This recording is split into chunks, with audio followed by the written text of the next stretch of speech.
Saturday edition of The Handle here on DraftKings Network and VSiN. Matt Brown and Mike Samich in studio yet again this week. This is what happens when we get March Madness around here. We get the flights in to town. I saw a group of guys that I could tell that must have had a good night last night and got them some nice, probably a cabana up at Stadium Swim today.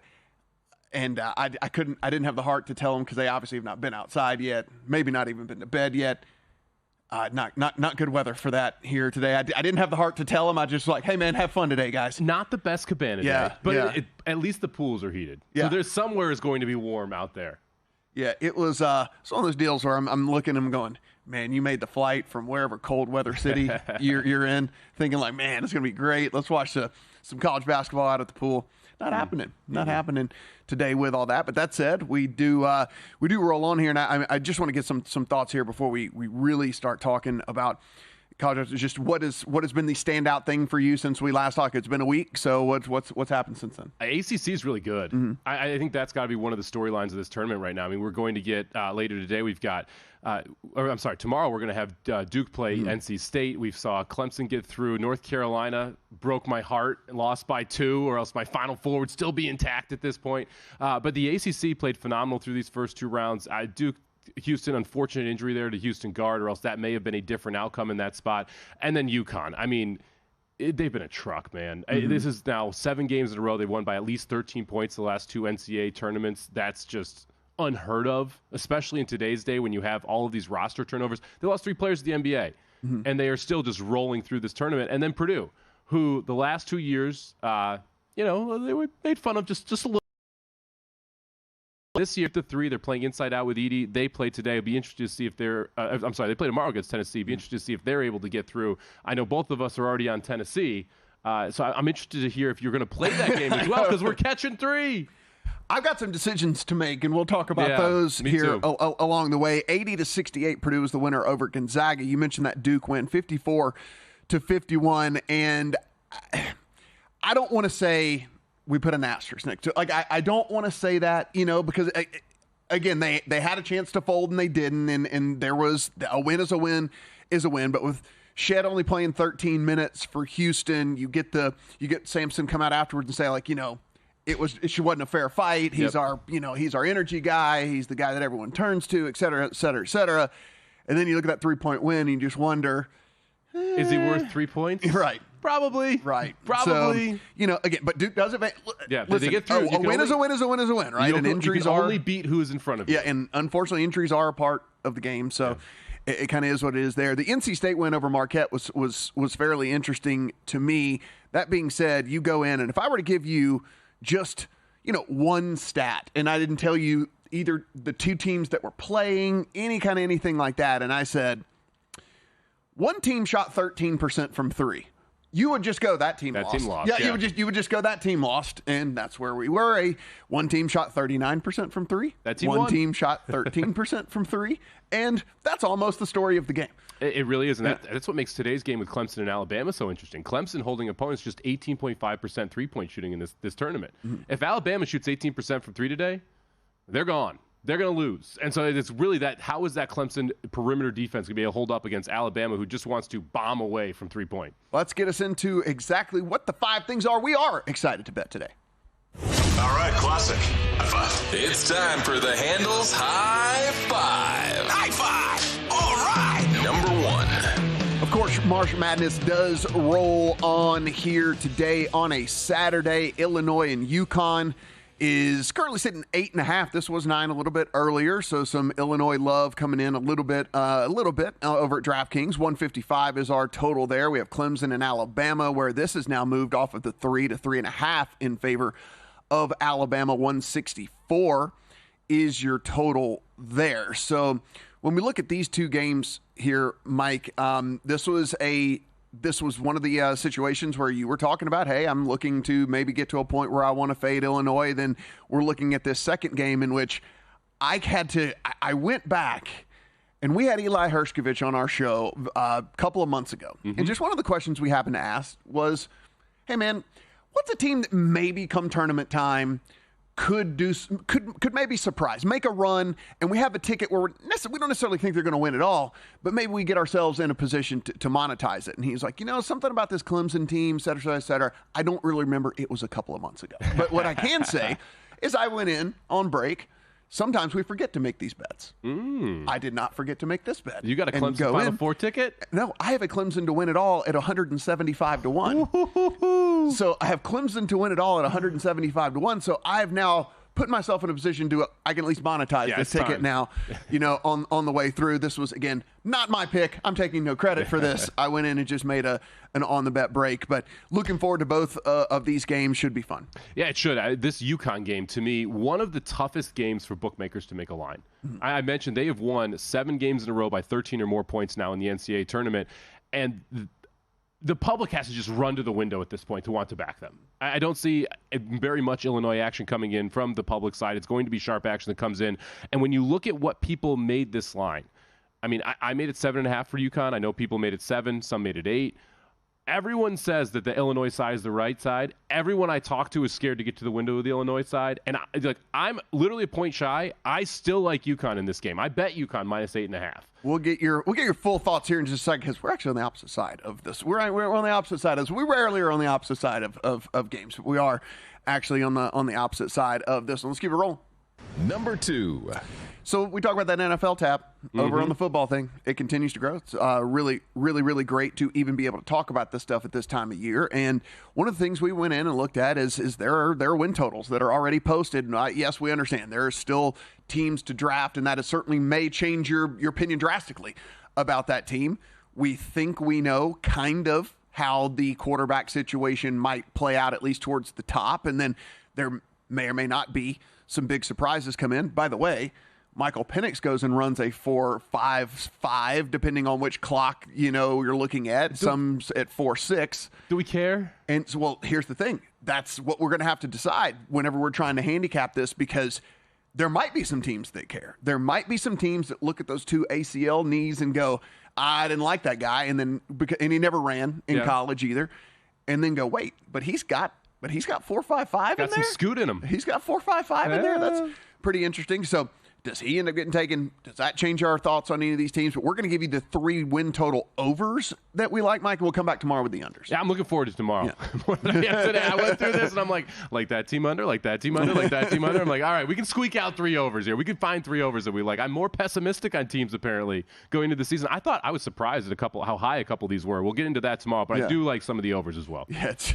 just you and me both. There were the overs are never as fun as the unders because you can paint just so many pictures to the unders. How poorly it could go. Yeah, exactly. Where the overs, you have to go, if they ran pure. Yep. They got to run pure here. Let's keep it rolling. Number 3. It's always, each and every day, we're going to talk hockey and horses. By the way, we will have Jeff Ulrich join us a little bit later from DraftKings Network. I should have mentioned when we're talking March Madness. Mike Randall will also join us a little bit later on this. But we have some big races today, and I know a couple that you're excited about. Yeah, it's a phenomenal day for hockey and horse racing. Hockey, we got Super Saturday, 15 games, a bunch of playoff implications, just 10 games left in the season. Looking forward to ripping through every one of those games. And then in the horse racing world, we had 3 major preps today. One of them already ran. Forever Young wins the Dubai Derby. Huge race for him. He gets 100 points in the Kentucky Derby. He's in there. I already have a future ticket on Forever Young, so I was quite happy that he got home. It's one horse that I've been talking about for about the last month. You could get up to 18 to 1. Right now, he's going to be probably somewhere in that 10 to 1 range. He'll go off on Derby Day somewhere around 7 to 1. I think he's got a shot at actually winning a Derby for Japan. And then we've got the Florida Derby and the Arkansas Derby. And this is an interesting 2 races because your favorite in the Florida Derby is Fierceness, who won the Breeders' Cup Juvenile, was awful. His first race as a 3-year-old. This was what Pletcher was always pointing to. We'll see how he runs. And then our buddy Timberlake, who I tried to fade last time, is back in the Arkansas Derby. So you stick around. How dare you? I told him, how dare you fade Timberlake. Stick around and see if we're fading Timberlake one more time here. I do want to get some thoughts on just futures markets in general whenever we get to that. So this is a long tease, actually, because if you think you're going to get better odds, now some of these odds are fixed, and so which we don't normally get in horse racing. So maybe that's a strategy we can go for here. Let's keep rocking. Number 4.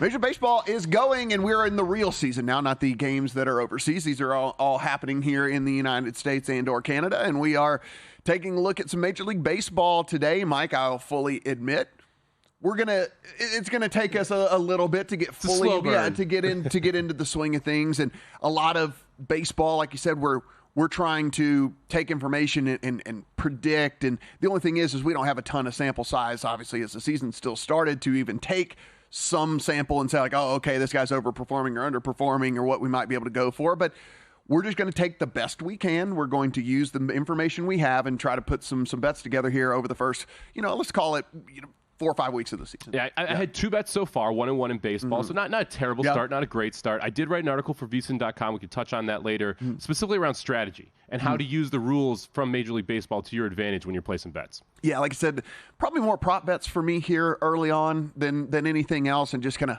bets on talent more than anything. But we'll see if we can't squeeze out some other bets as well. That's a long tease. We're going to have some bets for you as well. Let's wrap things up. Number 5. There is a UFC Fight Night happening over in Atlantic City. Producer Britton, who's sitting in the chair today, a big UFC guy, asked him if he was excited for the card. He said he actually is excited for the card, at least more than for the last couple of cards here. Only 2 bets in the account for me, but maybe we'll pass along something that he likes as well here in this one. I'm looking forward to talking about it. We're back in the regular size octagon. We are, yes, exactly. We don't have to worry about that. We don't have to handicap fighting in front of 150 people. So there's none of that we have to worry about with this one. But when we come back, it is 2 very, very big games in college basketball. Me and Mike are on the opposite side of one of them. Give you our thoughts on that one, and as well as what am I going to do with this Clemson ticket?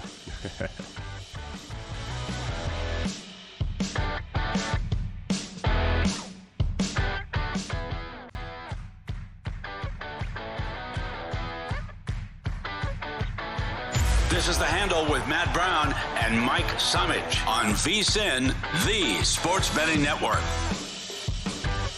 For a limited time, we're offering 2 weeks of our exclusive betting splits for free. You just sign up at VSiN.com/splits, and the betting splits page is updated with DraftKings odds every 5 minutes, sometimes 4. I've seen it updated every 4 every now and then. Yeah, we're quick on the gun. You can see all the changes in the action, find out where the public's betting based on number tickets, and where the money doesn't match the public opinion. Take advantage of this limited time offer. It's VSiN.com/splits now to claim your 2-week free access to the VSiN betting splits page. You love them. We know you love them. We've seen the stats. So go in, take advantage of it. 2 weeks free, VSiN.com/splits. It is Matt. It is Mike sitting here on the handle on a Saturday, rocking and rolling, having some off-camera talk about some things, which we will maybe continue on air here at some point over the course of the show as well. But let's go ahead and kick it off with the first game of the day. And as I said, there has been some movement on this one. This was 9 as I was doing some last-minute prep this morning here for the show. Instead, it has moved to 8.5 in the last hour in favor of UConn. So people taking that 9 points with Illinois. 9 was too much for me. I also came in on the 9. Listen, you talk about the 7s, the 7.5s. Obviously, there's key-ish numbers in basketball, but you get on the other side of 7, and then you start to talk about okay, now that's a pretty big spread, right? You get on the other side of 7 when you start to look at the possessions and how those things could all break down, even kind of coming down the stretch there in a game. And so 9 to me was just a little bit too much on the buy price. Now I fully understand Illinois doesn't play any defense, and I understand that they play really good offense, and I'm basically banking on playing at least a little bit better defense and the offense still working. That might not, because UConn basically is amazing in all phases of the game. So I made the bet understanding this could be a 15-point game.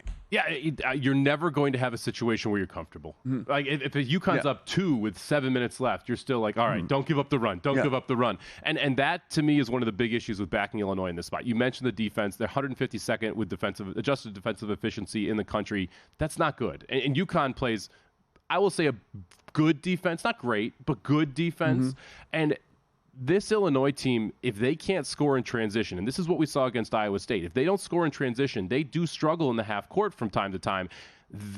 Iowa State was a very different offensive team than this UConn team. This UConn team on offense is a truck. They get good shots from the inside, from the outside, whenever they want them.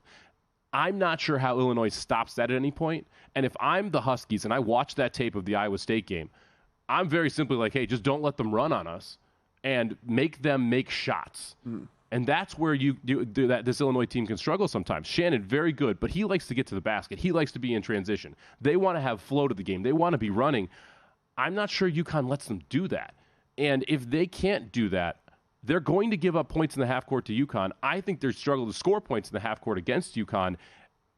This is just, to me, a perfect storm for a bad spot for this Illini team. We look here, it's an Illinois team that shoots 34% from three. And not to say that that's going to paint the entire picture of the game, but let's be for real. It is a team that relies very, very heavily on their offensive presence, and their defense, they just get by with it. You know, it is a team that is, if you look at, you were mentioning, you look at the advanced stats, basically every single advanced stat, when you look from a defensive perspective against Illinois, it's just red. You know, it's just red all the way down. But they get by because they are so good on offense. Could that come crashing down today? Sure, just because UConn's good. It could also come crashing down today if they're on the really bad side of their season average from three, and if that were to be the case, then that's how you look up. If you're wondering, if you're holding the Illinois +9 ticket, how does this go horribly wrong? It's a team that shoots pretty good from beyond the arc, and that just craters down to 20%.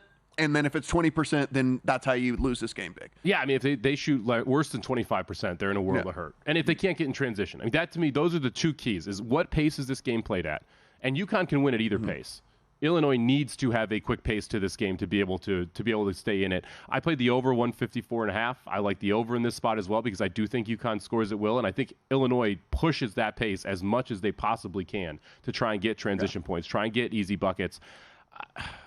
This is an Illinois team I've been low on as well, and that I think is factoring into my handicap. This is one of those teams where I'm like, I'm not a big Illinois backer here. I don't think that they're going to be able, because of their defensive efficiency, go deep into this tournament. The draw really worked out well for them. Their first two-round matchups were fairly easy, considering those teams, Morehead State and Duquesne, couldn't run with them, and they were able to just athletic them off the floor.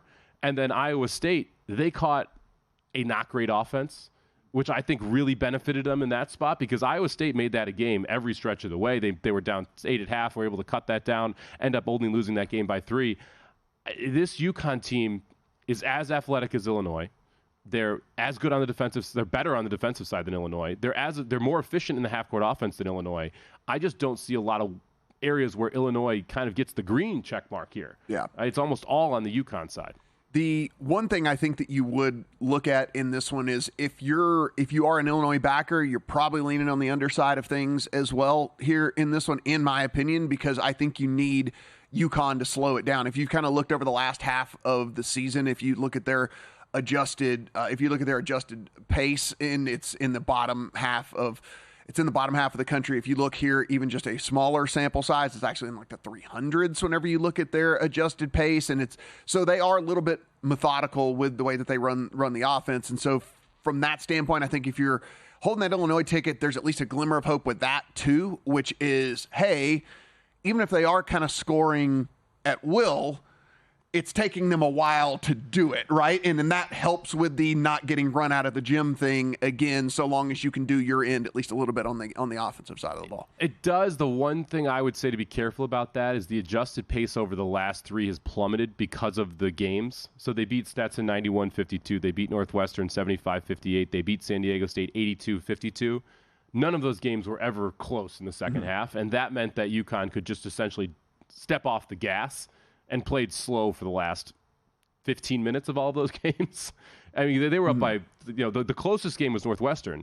They were up by 30 points in the second half at one point in that game. So they had no interest in scoring. They just wanted the clock to run out in all 3 of the tournament games so far. Clemson and Alabama, 3.5 in favor of Alabama. 164 is your total. As I mentioned, this was 3 earlier, so some Alabama love coming in on that side of the game. And I think, listen, you look and you talk to some people, and we talk to some people over the course of the season. They're bigger college basketball guys than we are, who's had some love for Alabama. There was always some warts that they were worried about with Alabama, but they said, hey, listen, if there is a team out there that if they run pure and avoid some of the pitfalls that are really us nitpicking these teams, like Alabama is a team that I really like, and now we see some love here coming in on Alabama as we get closer. I don't know if this thing continues to move one-way traffic, but Mike, I don't know how much Clemson love there's going to be out there. Yeah, I mean, you look at the Clemson line, that one floated up against Arizona last round, and there wasn't a lot of Clemson love out there. I was on Clemson in that game. I thought 7.5 was too much. I'm on Alabama in this spot.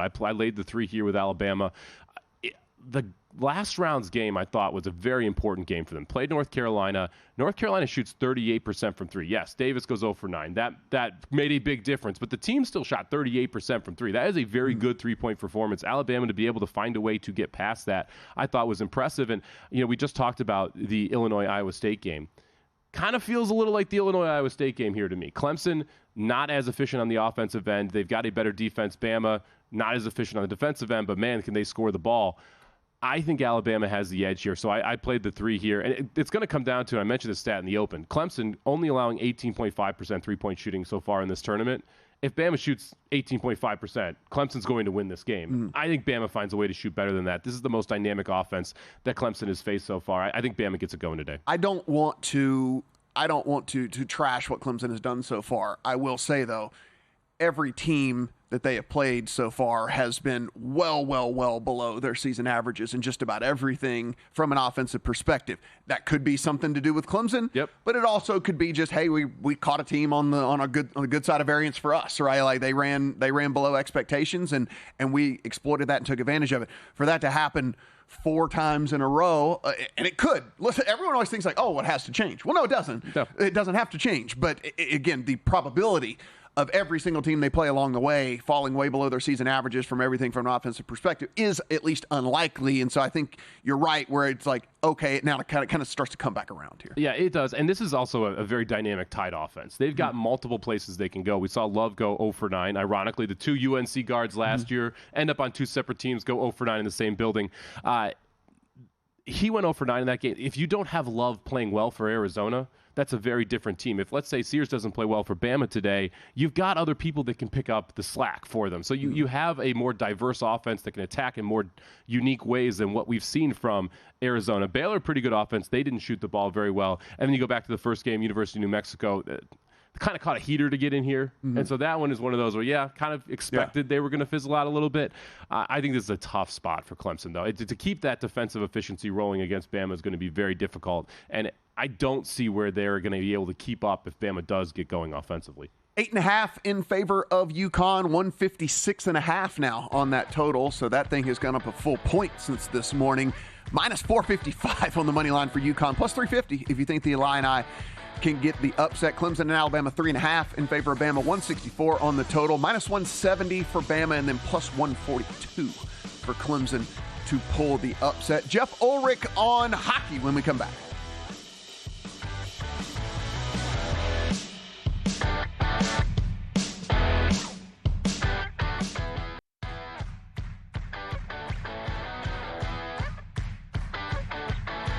This is The Handle with Matt Brown and Mike Summich on VSiN, the Sports Betting Network.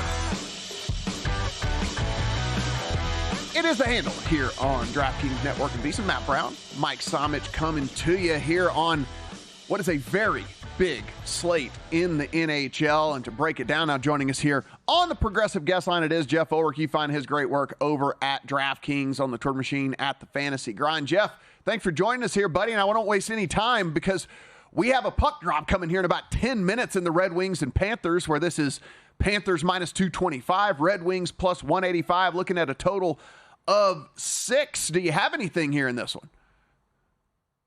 And I got everything today. But I like the Panthers in this spot, but let's go anytime goal chasing with Matthew Tkachuk, plus 165. Wings have crappy goaltending. They take a lot of penalties. Tkachuk is out there for the entire power play. I like Tkachuk to get a goal tonight. Yeah, I like that one too. I'd laid it with the Panthers minus a 1.5, plus 105. I think they're going to crush the Wings today. We'll keep it rolling here. We got the Golden Knights taking on the Wild here. Another game that I bet. Who do you like here? I like sticking with the Golden Knights on the money line, straight money line, minus 120. I think that's really fair. Vegas has won 5 of 7 now. They're rolling after all these acquisitions. Minnesota just feels like they're running out of gas a little bit. Lost to the Blues, got smoked by the Kings, barely beat the Sharks. I think Vegas keeps rolling. Jeff, you mentioned the Golden Knights, and I do want to kind of get a macro picture here because there was that last time we talked, they were struggling even after getting the acquisitions and all of that. Do you like what you've seen now in this team as we head down the stretch? Yeah, I mean, I think it's a veteran team. It's always tough to defend. But I think a lot like Colorado last year, they kind of got it together at the end of the season. I'm not expecting, Vegas isn't my pick to necessarily go deep in the playoffs, but I absolutely think they're going to close strong here. And I think the Wild are kind of headed in the other direction. Yeah, they seem like a frisky team here heading to the playoffs. One, if they can figure out the defensive side of the puck and keep that offense rolling, they can be dangerous. We'll see if they're able to do it 2 years in a row. Let's head up to, I should say, Edmonton here. We got the Ducks taking on the Oilers. The Oilers and McDavid been streaking lately. What are you doing here? I mean, I think you could make so many like same game parlays with like McDavid over points and stuff like that, and Oilers like to cover by 2.5. But I'm just going to go Frank Petrano over 3.5 shots on goal. It's plus 135. He's been over this in 8 of his last 10, 4 of his last 5. There's no one else that shoots the puck on Anaheim. Frank the Tank, let's just keep playing this until it stops. Over 3.5 shots on goal. Again, it's plus 135. Love me a good SOG bet. Hey. Anytime I can get me a SOG bet in the account, I'm all over the SOG bets. Talking to Jeff Ulrich, DraftKings analyst here, breaking down this massive NHL slate today. And let's head to the Rangers and the Coyotes. This is currently minus 192 in favor of the Rangers, plus 160 on the Coyotes at home if you think they can pull the upset. 6 is our total. What are you looking at here? Yeah, I like the over on the total. Both these offenses have been rolling. Coyotes have been really good. Coyotes have been good at home, too. So I expect their offense to show up a little bit. Rangers have been good. I like Mika Zibanejad. If you want a prop for over 0.5 points, it's minus 145 on DK. That's something else. But I just like taking the over in this game. I think both offenses will probably get us there. Yeah, Coyotes coming off a big win against the Predators. And let's move on to the best game of the day here. We got the Predators headed in to take on the Avalanche. I've got a Predators 48-1 ticket to win the Stanley Cup. I don't think people realize how good they have been. They are 16-4 over their last 20. Should be a absolute phenomenal game here, taking on the Avs in Colorado. Who do you like? I love the Predators too. I talked about them on the show when they were 70-1, but I'm going to take Colorado. I think Predators just due for a little bit more regression in the win-loss column. Avs at home, minus 115 on the 60-minute line. They're the best home team in the league. I think you just take the Colorado Avalanche. It's also a clear revenge spot because the Predators absolutely smoked them in Nashville a month ago. Let's take a look here at the Maple Leafs and the Sabres. This one you are looking at another total. Yeah, this was a tough one for me to cap. I mean, Sabres played last night. They've been playing pretty good, but the Leafs can explode at any time. I'm going to take the over 6.5 goals. These two teams, if you look at their history, they just always seem to combine for like 8-9 goals. And I think that trend continues. Really no good goaltending on either side. Give me the over 6.5, minus 105 on DraftKings. Now, next game here is the Penguins and the Blue Jackets. And I've got a question for you here because I've found myself betting against the Penguins a lot the last couple weeks. It feels like they've been one of the more overvalued teams in the market. Have you noticed that same thing here with this Penguins team? And what are you doing with this game? Yeah, there's really been no dip on the Penguins, even though they haven't been that good. So I kind of agree. I've just been kind of staying away. But the Columbus is so bad. I like going to the props here. Sidney Crosby over 0.5 assists, only minus 125. One constant for the Penguins is Crosby has been playing well of late. And again, we're going against really poor goaltending. I think Crosby probably gets there. It's just another way to play the Penguins too. If Crosby gets an assist, the Penguins probably winning. So.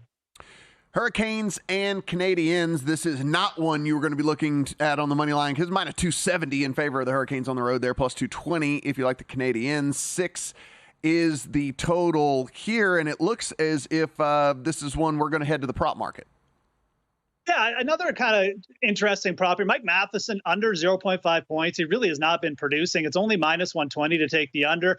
But the Hurricanes have the best penalty kill in the league. And Matheson kind of just gets a lot of his assists just on the power play. I like fading him in this spot. Canadians offense really isn't that good. It's the Hurricanes. I do like the Hurricanes here to take this game. So, I mean, if you're playing it, I think playing them on the puck line, Canadians potentially coming off some big wins, but I expect them to regress at some point. But I like fading Mike Matheson here. Again, minus 120, I think a fair price to take the under. We've got the Chicago Blackhawks and the Fighting Connor Bedard's heading into the Philadelphia Flyers to take on a team that I was surprised to see is actually in the 7th playoff spot right now in the Eastern Conference. An important game for the Flyers. They are fighting for that position.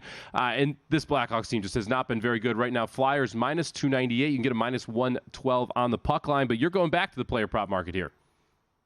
Yeah, absolutely. Just another way to play this game. Again, I think this is a spot where you could take some goal props. You could potentially play Philly in like the alternate puck lines, like minus 2.5. But Morgan Frost over 0.5 points. I'm surprised this is at minus 120. Chicago's starting Arvid Soderblom, who's potentially the worst goalie in the league this year. Frost is getting first line power play minutes. Plays, beside Owen Tippett. I mean, Frost has been a really good producer at home too. Over 0.5 points, minus 120. I think is a very, very good price. Islanders on the road at the Lightning. They are plus 136 underdogs, minus 162 on the home team. 6.5 is the total. But let's head back to another prop here. Well, Anthony, this one again sticks out quite a bit. Anthony Duclair, over 0.5 points. It's minus 110. He's scored in 7 of 8 games with Tampa Bay. He's playing alongside Nikita Kucherov and Braden Point. I'm really surprised that we can still get minus 110. It's not like the Islanders have been shut down or anything. The Islanders have been allowing quite a few goals. I expect there to be goals in this game. Potentially, the over is worth a look. But, I mean, Tampa at home, Duclair to go over at minus 110. I like that spot for him a lot. It's always interesting post-trade deadline to see some of these players that get traded and end up on the first line of these better offensive teams, yet their props don't adjust because you're looking at season-long totals versus just what they've done. That Duclair call, I think a great one there. That's a great example of how you can take advantage of the trade market post-deadline, be able to get a nice player prop. Next game up here, we got the Bruins heading in to take on the Capitals. This is an important game for the Capitals, just 2 points ahead of the Red Wings right now for the final playoff spot, just 4 points up on the 10th place team as well. Bruins minus 166 favorite, and they're, again, a truck this year. Where are you going with this one? This was another tough game to kind of cap. That like the Capitals, I think, maybe aren't quite as good as they've been. They haven't looked that great in their last 2 games. I'd like taking the Bruins here just on the 60-minute line. Minus 110. I still think they're the more quality team. That's a really good price. I think you can also look at Pavel Zacha in the prop department, over 0.5 points. I think he's minus 130 on DraftKings. So I kind of lean the Bruins here. Not my favorite play at all, but certainly would lean Boston in the spot. Senators and the Jets. Jets minus 205, plus 170 on the Senators. A flat 6 our total there, but let's head back to the point market. Yeah, I think that the Jets probably bounce back here. Senators have been playing well, but let's go Nikolai Ehlers, over 0.5 points. Again, really fair price we're getting at minus 110. This is a player who's scored 7 of his last 10 games. I mean, he's got decent home splits as well. Senators aren't really good in goal. I think going Ehlers over 0.5 points here is completely deserved. Let's talk about my St. Louis Blues. They need to win a lot of games here in the final 10 to make the playoffs. Trying to chase down the Golden Knights right now. We've got the Sharks taking on St. Louis in St. Louis. The Sharks giving up a league-high 294 goals. It looks like you're going that direction of the prop market. Yeah, big favorite at home. Let's look to the goal market. Jordan Kyrou, plus 165 anytime goal. He's 5 goals away from 30. Had a hat trick a few nights ago. I think it's a good price, and the setup, as you mentioned, is great. Kings and the Flames. This is minus 170 for the Kings on the full game line. Flames are plus 142, but you're going to go to that 60-minute line. Yeah, let's just take the Kings to win in 60 minutes. I think it's deserved. They could do the puck line here as well, but we'll be conservative. I think they're around minus 110, minus 105 on DraftKings. Kings are just a clear better team. The Flames gave away a lot of players, a lot of core players at the deadline, and it's really started to catch up to them. Their goaltending has crashed. The Kings' goaltending has gone up. Give me the Kings here to just win this in 60 minutes. Let's finish it out here with one of the teams that have clinched a playoff spot, the Stars, heading up to Seattle to take on the Kraken. Who do you like in the closeout game of the night? Yeah, let's finally take a little underdog shot. I like this for the Kraken. The Kraken have been playing well defensively. They've been kind of limiting chances. They just haven't got that kind of stretch of offense they need to win games. But I think that they're going to catch the Stars here in kind of a letdown spot. The Stars coming off a couple road wins, against Vancouver. I like the Kraken here at home, plus 145, just on straight money line. Jeff, you don't have to do any cardio today, buddy. You can skip the gym. We got through all of those games. Glad that we were able to get that done. He is Jeff Ulrich. You can find him over on DraftKings and as well on the Twitter machine at The Fantasy Grind. Have a good one today, man. Appreciate the time. All right, guys. Have a good one. Thanks. That's a record for us, right? Yeah, that's a record. That's a 15 record games for us. in one segment. Most amount of games in a single segment. We just set that here today. You guys witnessed history. Major League Baseball when we come back here on The Handle.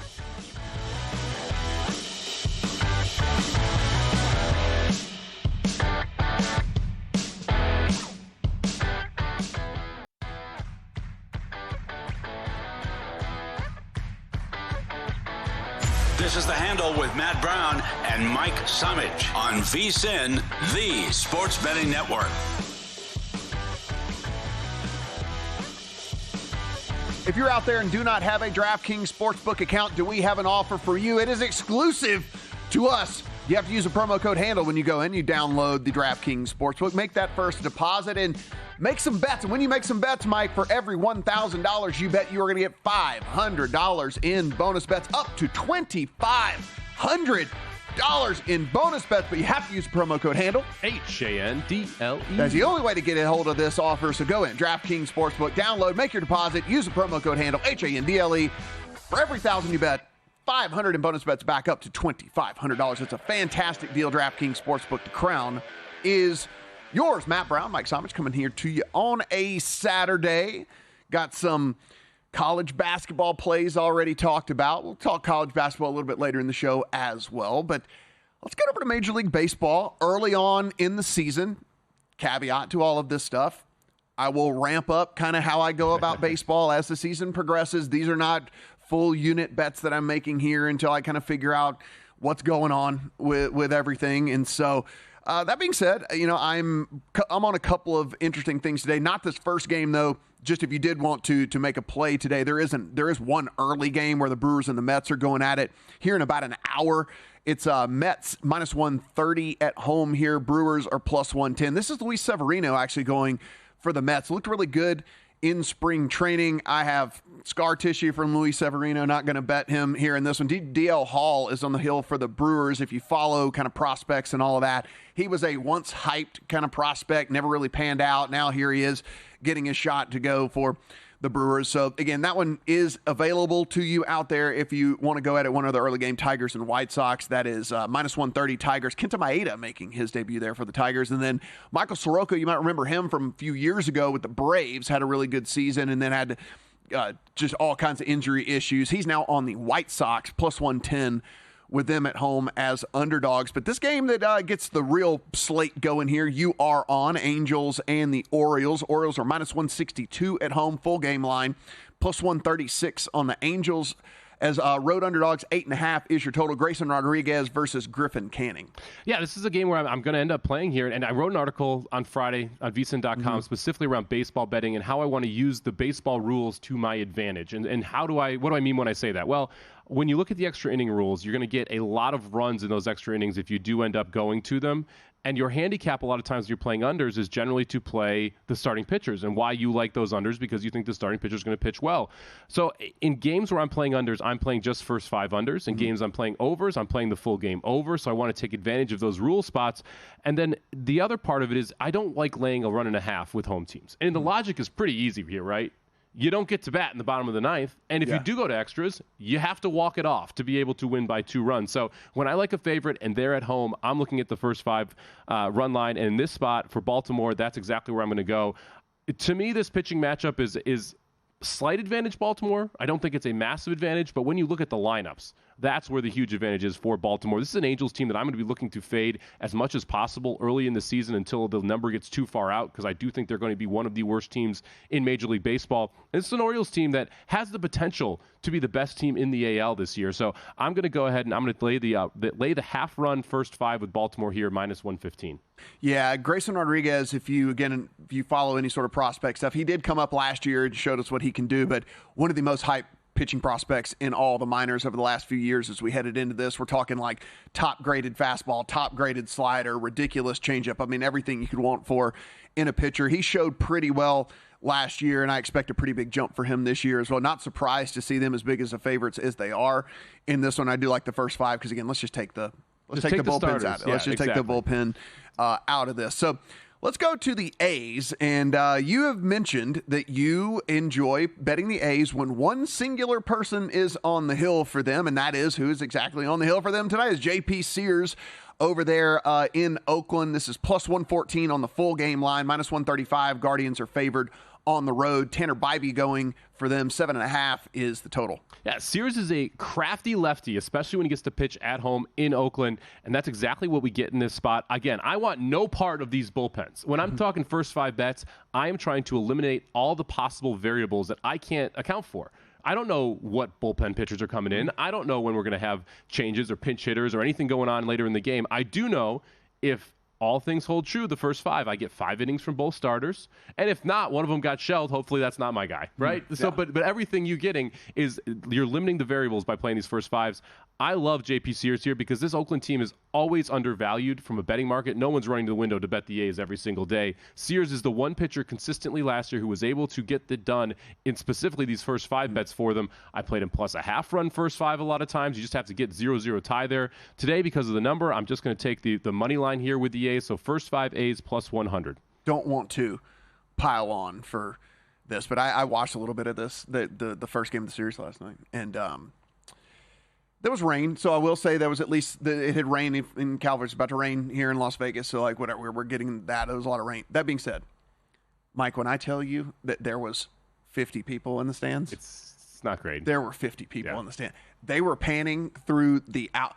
There was not a single person sitting in the outfit. So anyone that had bought a ticket all moved behind home plate. The people who decided to stick it out, and you could count them. Like if they give the like wide shot, you could sit there and just count the players at the stadium. I mean, these guys are literally playing in front of smaller than high school kids, middle school kids.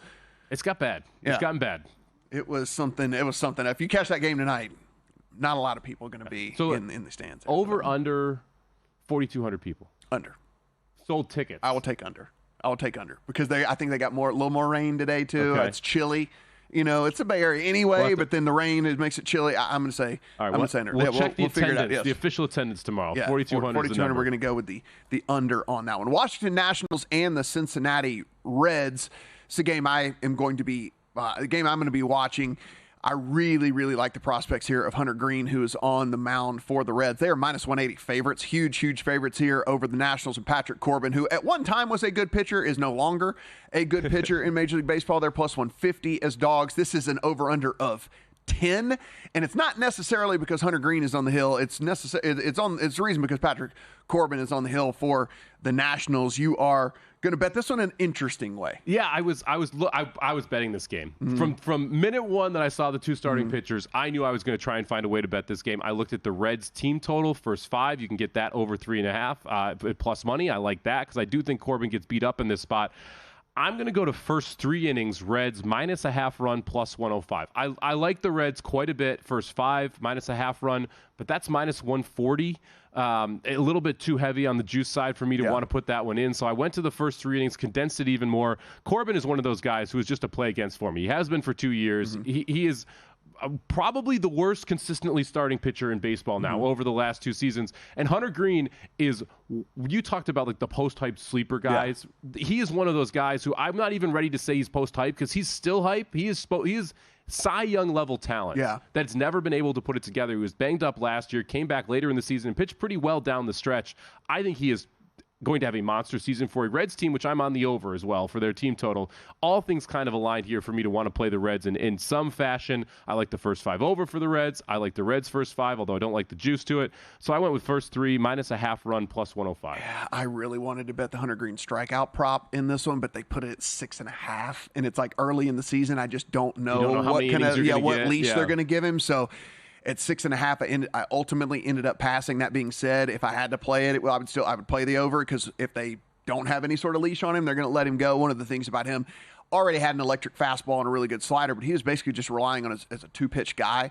And in spring training, if you read about what was a little bit different with him, he's experimenting with a curveball, added a splitter as well. Now, I don't know if he's going to throw these a ton, but just to have something else as opposed to being that 2-pitch guy, I think is going to help him a ton. There's already a super high strikeout whiff guy. Slider was whiffing at something like close to 40% last year. But if you look at this, for me, I am really, really hyped on him. Just the 6, that's just like one too many. 5.5, I'm all over it. The problem too is like if this is a 7-1 game in the 6th, he's not coming out for the 7th. Right. Like there's a very high probability if the Reds are winning this by multiple runs, they just pack him up early. Yeah, to me, it was one of those where if it was 5.5, that was a play for me for sure. The 6.5, given how early it is in the season, given that he is, like you said, I mean, a guy that if this Reds team lives up to what people think.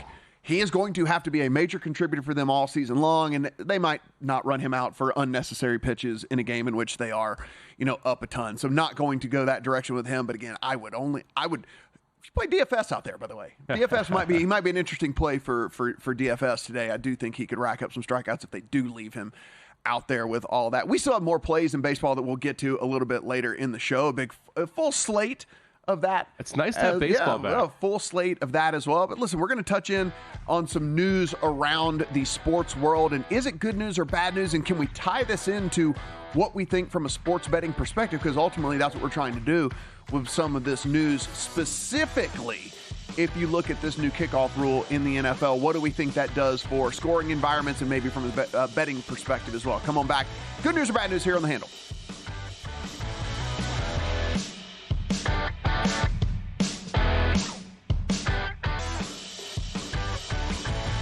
Hour number 2 of The Handle here on DraftKings Network and VSiN. Matt Brown, Mike Somich, as always, brought to you by DraftKings Sportsbook. And talked a little baseball. We have more baseball to talk later in the show. Didn't get to all of the games, didn't get to all of the props. We did get through every single hockey game today. One already rocking and rolling up here. There is already a goal in that one. Yeah, Detroit gets a power play goal. Florida just sloppy with the puck in their own end. Detroit had a couple other opportunities.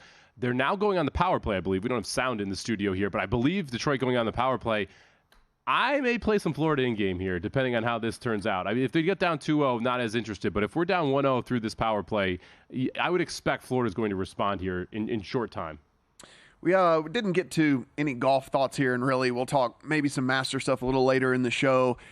I don't have a strong opinion on what's going on over there. We see Tony Finau go out and shoot 62 yesterday. Pretty good. Yeah, ties the course record with that thing.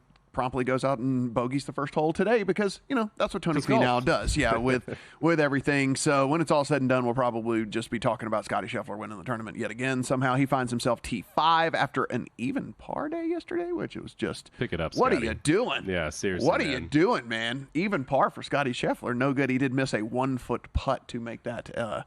Didn't he have a record for most rounds in a row in the 60s? Yes. And it fell, and that's how it fell. It was like a 1-foot putt or something like that. 1 foot 10 inches actually. Should have called me in to close that puppy out. I would have hit it. A 1 foot 10 inch putt, and then the streak is broken. That's unfortunate for Scottie Scheffler, but I think he'll make it. I think he'll be okay. I think he'll be just fine. Like I said, still just finds himself T5 in this one. If there's anything that happens over the next couple hours, we will we'll update you there for sure. But we go through each and every week and we scour the world of sports and try to take some of these news stories that are out there and say whether they're good news or whether they're bad news.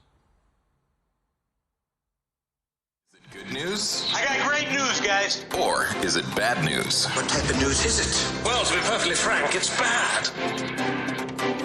So let's start here, and the reason we can bring this one up is because we can tie this to sports betting. We can try and figure out if we're reading between the lines here. Is there anything that we're going to be able to decipher from Jim Harbaugh saying that he, quote, can't wait to, quote, build up the team's offensive line. And he says April 2, let's get it started. Harbaugh added an interview during the NFL coaches meeting. So we're looking here, and he's talking about beefing up the offensive line.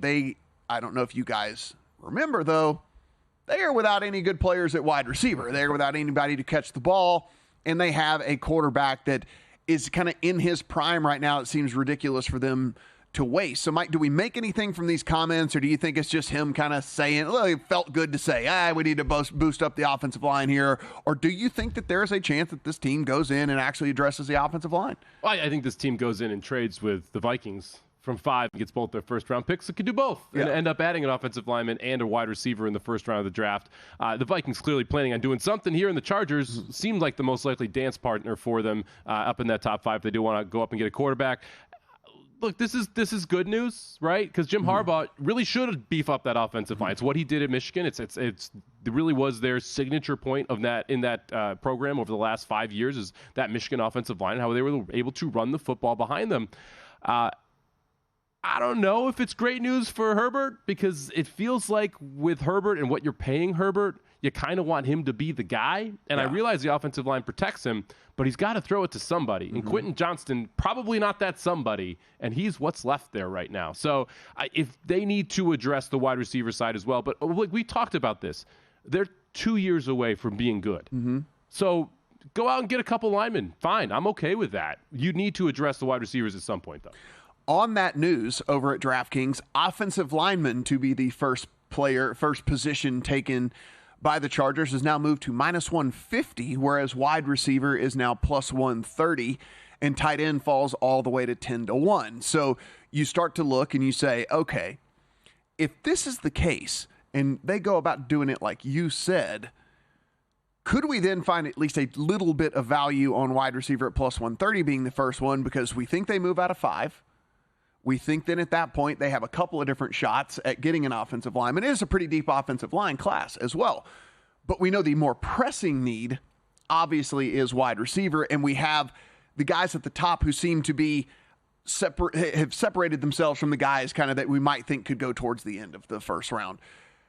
I don't know if plus 130 isn't a decent bet now on this if we think that this plays out like we think. I'll yes and you here. I think plus 130 is the right price. Yeah. For a couple reasons. First off, if they stay at 5, it's never offensive line. Right. It's going to be Neighbors or it's going to be Harrison Jr. Yeah. And why would it be Harrison Jr.? Because the Cardinals trade out of 4 with someone like Oakland. With someone like Las Vegas, with someone like the Giants who move up and take J.J. McCarthy 4. That means you've got Harrison sitting at 5. And all of a sudden, the 5th pick doesn't have the same value to the Vikings. They're not going to give you both first this year and one next year for the 5th pick if that's a wide receiver.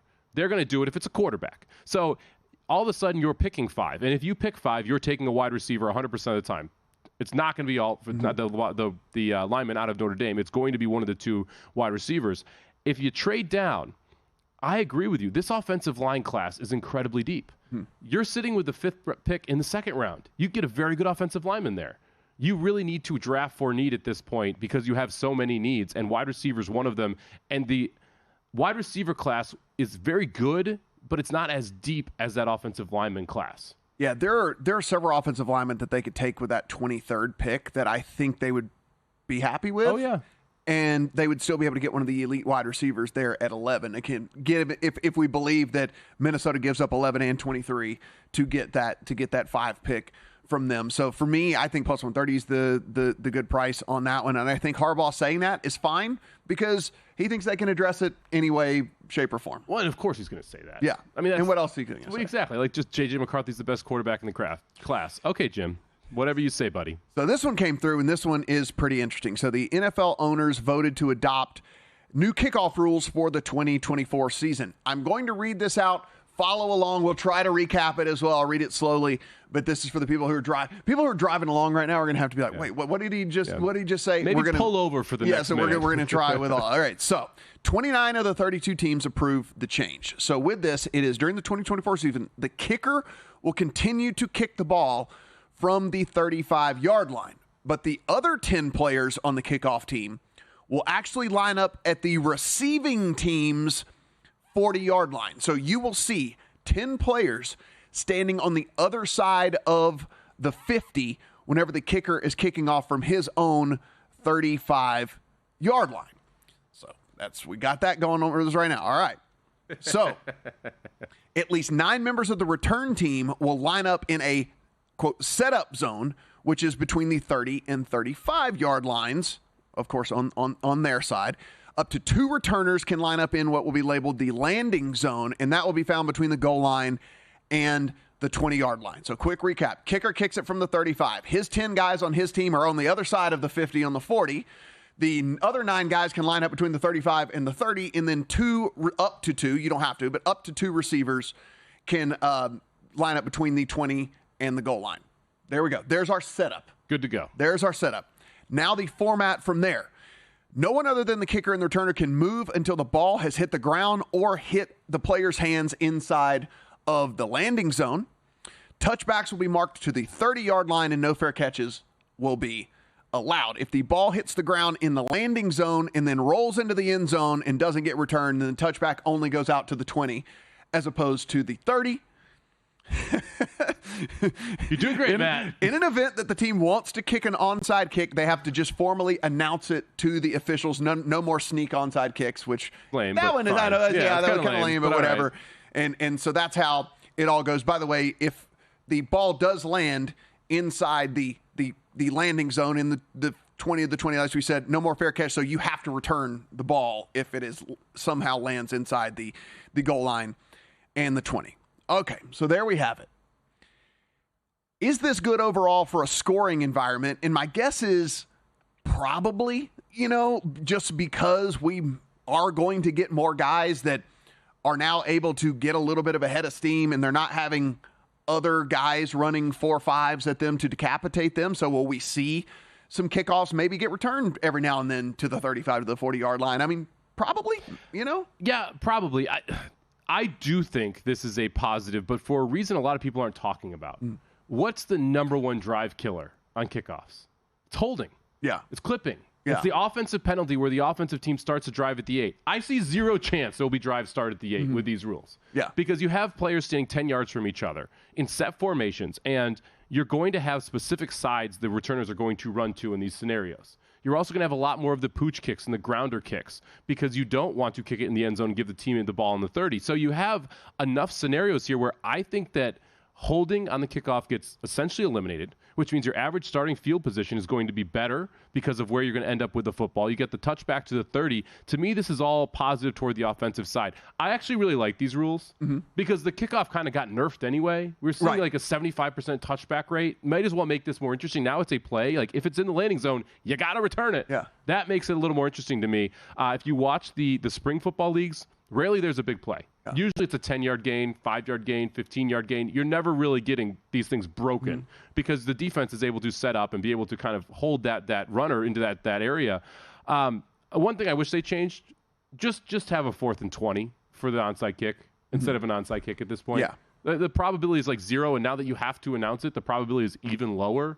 To me, just have a 4th and 20. If you pick it up, you get the ball. Yeah, I like this too because I think there will be additional strategy added to all of this where you are trying to figure out, should I just kick this thing in the end zone and just to hell with it and whatever? Or is it like, what if teams decide they only want to put one receiver back? Well, can I kick it away?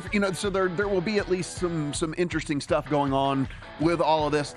Look, they have the right to change it. It said it's for a 1-year deal. And so with all that, man, hey, I'm all for trying to make the game better. Well, and at least they tested it out first, too. We saw it in spring football. It's not like this is just out of nowhere. NFL win totals when we come back.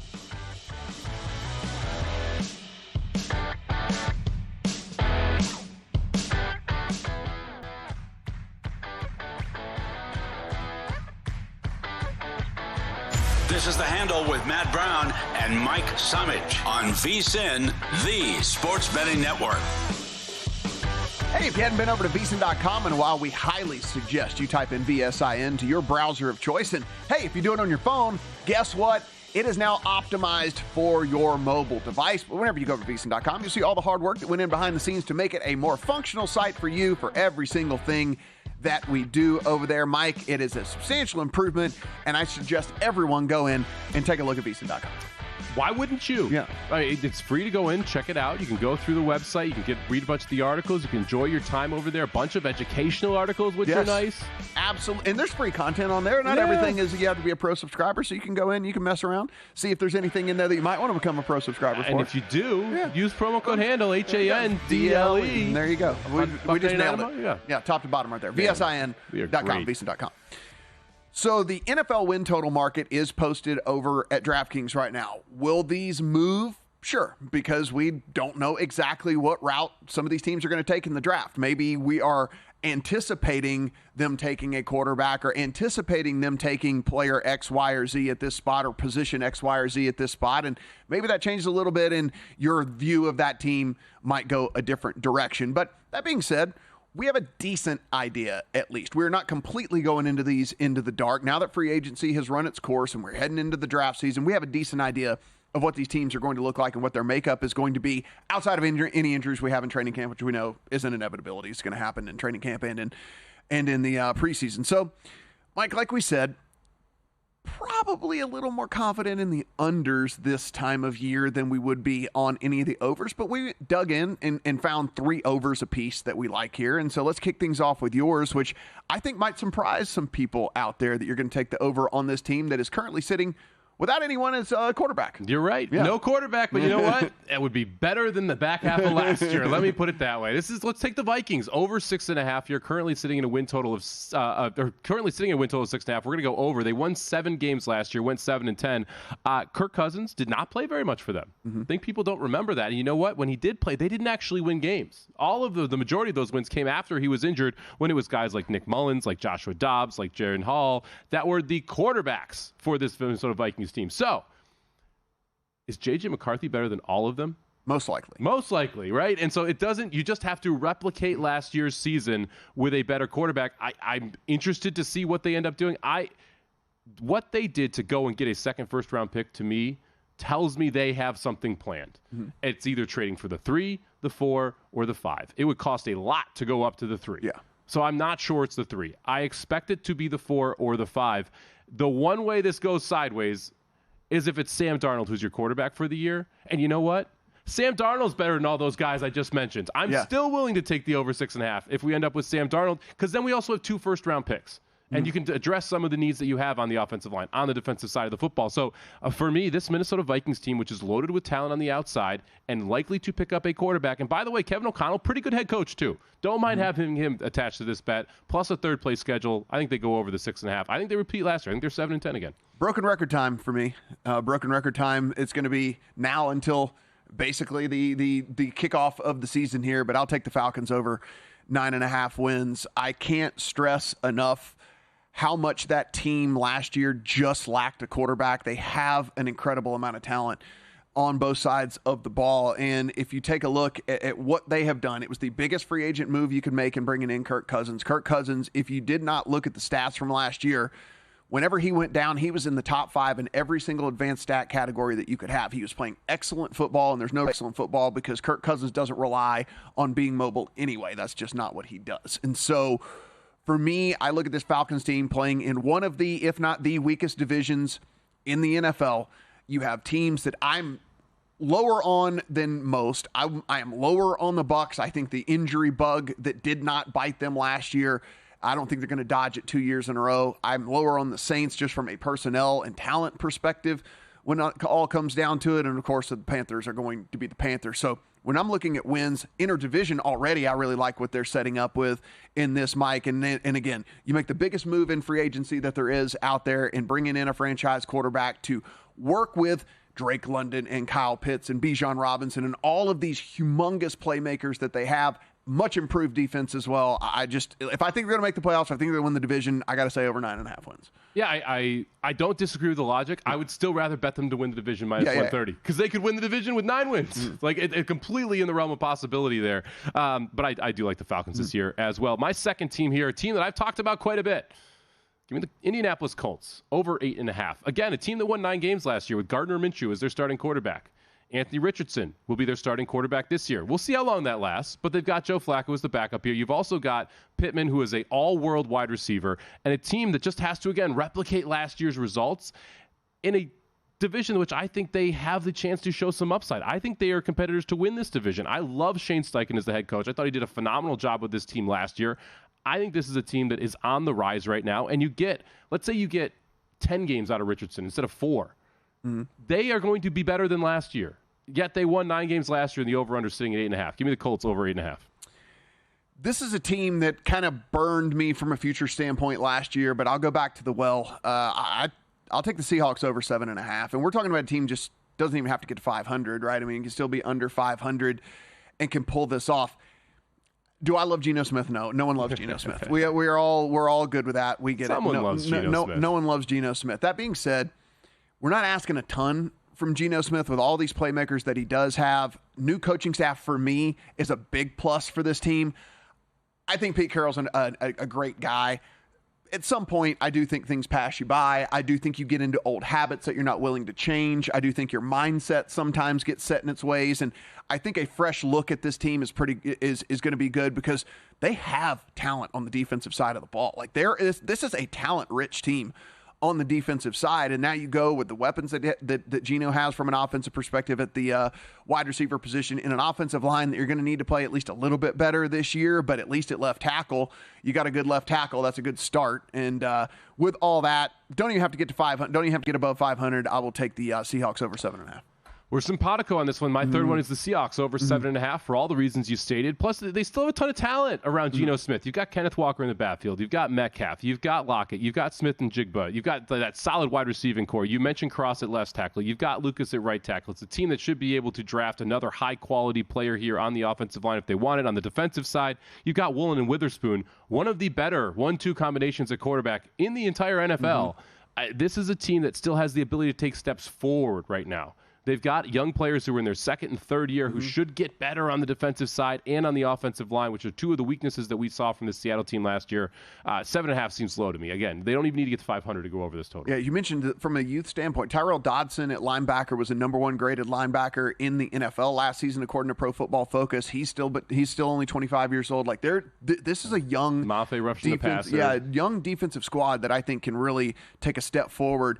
And depending on what they do in the draft, too, is that the team can only look better, I would assume, whenever we come down to it. So I'll take them over 7.5. My last is a team that I just think is maybe getting a little bit of disrespect in all of this. This is the one I don't like the most. I didn't love any of them really, but this is the one I don't like the most. But Jags over 8.5. So I'm asking them to get to over 500 on the season. We kind of look at the Jags, Mike, and you look at the teams like there's nothing that you really love about them, but there's really nothing you hate about them either, right? I mean, unless you are not a believer in Trevor Lawrence, and I think if this year goes the way last year went, then we're going to start getting that whole B word talk, the bust talk here with Trevor Lawrence, which I don't know if it's necessarily fair. I think he's been pretty good. At least when you look at the stats, advanced statistics and things like that. But for me, it's an above average offense. It's a defense that has playmakers. It's a defense that's going to need to play better as a cohesive unit, throughout the course of the season and certainly within games, because there were times where the defense played really well and the times where the defense, for whatever reason, played extremely poorly. But there's guys at the corner position. There's guys on the defensive line. You obviously know what you're getting on the offensive side. Just get to 9 wins is what I'm asking for this team. I got concerns on the offensive side here. And I think it's unfair to call Trevor Lawrence a bust. He graded out very well, played, I thought, pretty well last year. He to me, is one of the top 10 quarterbacks in the NFL. I've got Doug Peterson questions. He got axed by Philly 2 years after winning the Super Bowl. I was not impressed with what he did last year from a coaching perspective. And then you look at the wideouts. Christian Kirk, Gabe Davis, Zay Jones. I'm not scared, right? What can ETN do? Well, ETN was supposed to be a 1,500-yard back last year, according to Doug Peterson. He fell wildly short of expectations. I don't love this offense. Yeah. I'm wondering what's there for them at 17 from a wide receiver position. I know the popular thought is they're going to take a corner.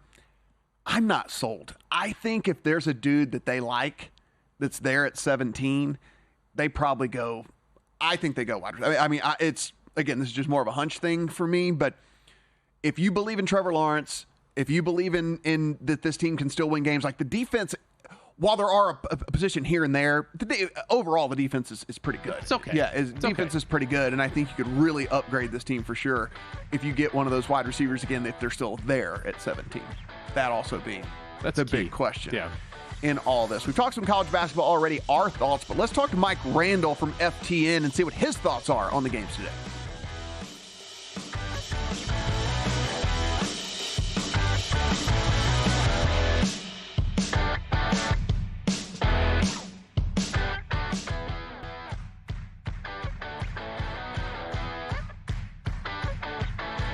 This is The Handle with Matt Brown and Mike Summage on VSiN, the Sports Betting Network. Hey, if you are not already a VSiN Pro subscriber, we're going to let you go into that page that you want to see so incredibly badly. It is the VSiN.com/splits page. You get 2 weeks for free. For free. If you want to go in and take a look and see where all the money is going.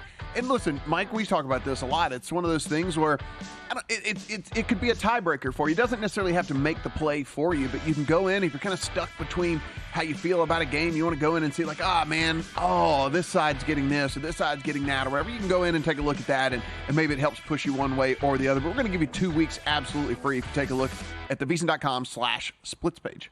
I love it. Anything that's free is good, right? It's another reason to go check out the new website over at VSiN.com. Hey, look at that. I like how you slipped cross-promotion, a double promo in there for things. Matt Brown, Mike Summage coming to you here on DraftKings Network and VSiN. And now joining us here on the Progressive Guest Line is Mike Randall. He's the Chief Content Officer over at FTN Network. You can find him at Randall Rant on the Twitter machine. I refuse to call it X. Not going to ever do it. Never going to happen. I can't do it. And so, Mike, thanks for your time today, buddy. Appreciate it. Guys, appreciate you having me. Elite Eight, we're finally here after a wonderful season. Looking forward to 4 great games. So let's go ahead and kick things off here. Clemson just kind of looked up at the screen up here at the pregame that was going on, some of the stuff, not getting a ton of love out there. But you say, you know what? I am, in fact, going to give Clemson some love, and you will, in fact, take the points with that team.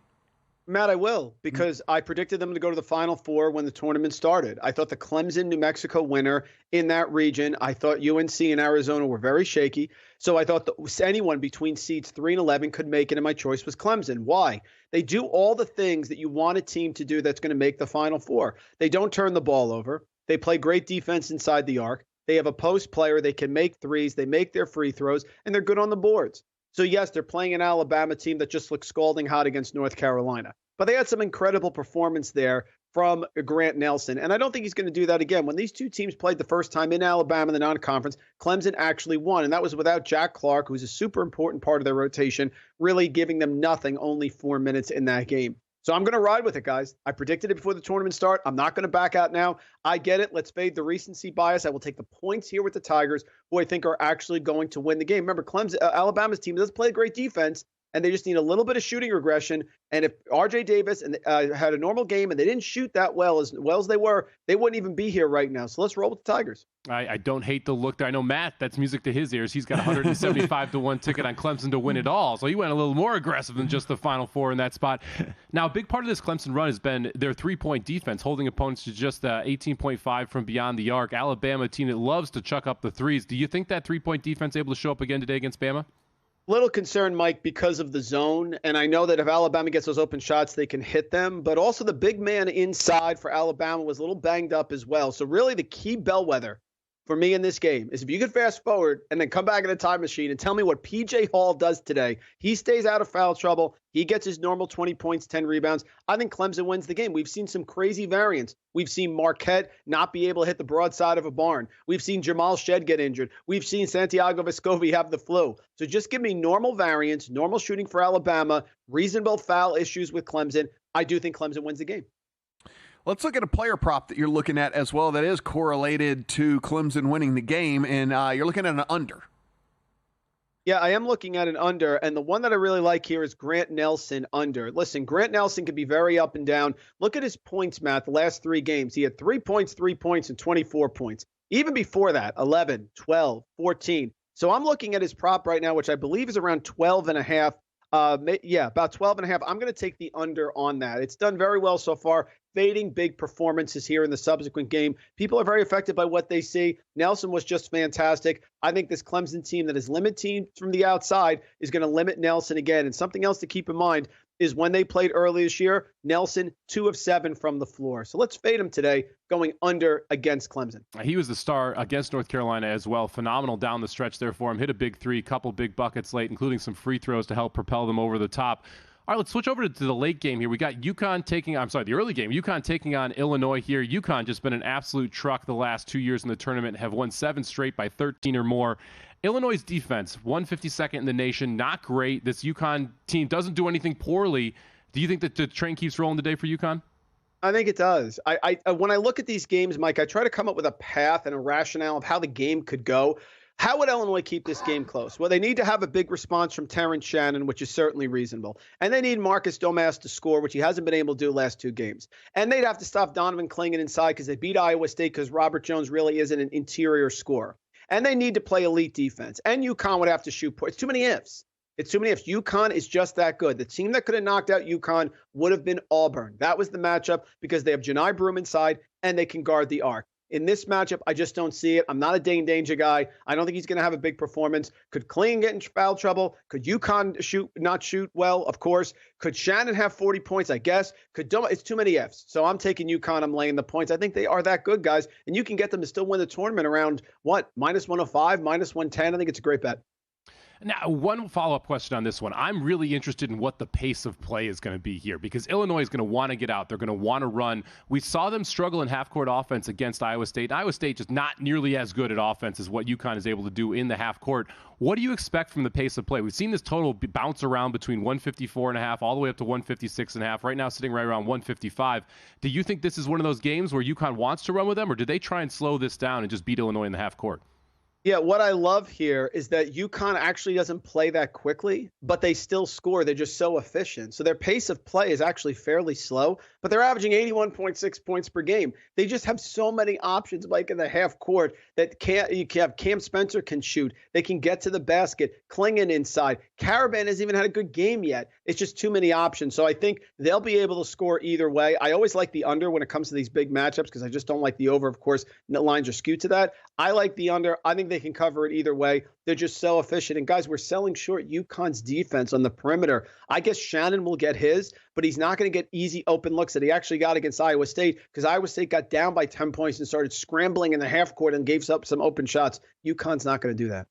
Talking to Mike Randall, Chief Content Officer over at FTN Network here on the Progressive Guest Line. Let's head to tomorrow. These lines already out. First games, Tennessee and Purdue. Got Purdue about a 3.5 point favorite in this one. What are we seeing? Yeah, I'm taking Tennessee in this game, Matt, and it really frustrates me because I want normal issues going into the game. Santiago Vescovi getting the flu for Tennessee was really rough because this is not a team with incredible scoring depth. It's Dalton Connect and a bunch of supportive players. Fortunately, Zakai Ziegler stepped up and Josiah Jordan-James did as well. But they really need Vescovi. He's a 3 steal per game guy. He guards a player on the perimeter. You know, you have Lawyer, you have Smith. They really have to lock those players down. They need a healthy Vescovi, but assuming that he plays and he plays well, I do like Tennessee in this matchup. They were my pre-tournament pick to win the national championship. I got him a plus 1,500, and I have no reason to get off the train here. Remember, Rick Barnes has been to a Final Four with Texas. Matt Painter has not. So Adu has to play good defense against Zach Edey. They got to keep him on his right shoulder, not his left shoulder, because he loves to do that right-handed hook. But they do have the talent and the matchup here to score. Dalton Connect started getting hot as well. That's a player that Purdue has no answer for. So I like Tennessee, assuming that we have a good Santiago Vescovi and the flu has not been passed around the team, which, of course, I'm worried about as well. It's always a concern. We know how that can happen inside a locker room. Now, last game of the Elite Eight here, going to be a rematch of the ACC final. NC State taking on Duke. Duke was laying 6 in that spot. They're laying 6.5 tomorrow. This NC State team has just been absolutely red hot. And if you go back and you watch that ACC title game, they really held that Duke offense in check in that spot. What are you doing to this game tomorrow? Yeah, I am going to take NC State and the points. I don't see any reason why I wouldn't. Their perimeter players, DJ Horn, have really been able to score. Casey Morsell as well. And this has been a pretty easy trip for Duke so far to get to this point. They played Vermont. Matt Veretto hurt. TJ Hurley banged up for Vermont. Then they played James Madison. Terrence Edwards gets 2 fouls right away. And Jared McCain's 8 of 11 from 3-point range. And then they play Houston without Jamal Shed. One of the best bets I had was Jared McCain under on his points prop against Houston because, again, those outlier performances are difficult to replicate. NC State, DJ Burns is playing at a different level. Mohamed Diarra gets 14 rebounds against everybody. I don't see why I wouldn't take the points with NC State against Marquette's defense, which was superior against UConn in the Big East final. They were able to score against them. I certainly think they score here. Could Duke win? Absolutely. Six points of that now. Too much. I'll take the Wolfpack and the 6. He is the Chief Content Officer over at FTN Network. You can find him on the Twitter machine at Randall Rant. Mike Randall, thanks for joining us, man. Appreciate it, and good luck. Always a pleasure. Good luck, guys. We're underway. UFL. Here we go, baby. Birmingham and Arlington. UFL, Birmingham Stallions. Tell me what the Arlington are. Do you know? No idea. They're the Renegades. Arlington. Of course. Yes, it is the Birmingham the Birmingham Stallions and the Arlington Renegades. Scoreless here in the first quarter. I was looking through these rosters to see if there was any names that I recognized, and there are some here and there along the way. Yeah, I mean, you know. But all eyes on kickoffs, right? Like, I want someone to score just so we can watch more of these kickoffs. That's all we're aiming for right now. We just want to see some of these kickoffs here and figure out if this is a good thing or a bad thing for us as we move into the new for the NFL next season. When we come back, we didn't get to all of the bets we have over in Major League Baseball, so I do want to circle back around, make sure that we get those to you. Make more Major League Baseball when we come back here on The Handle.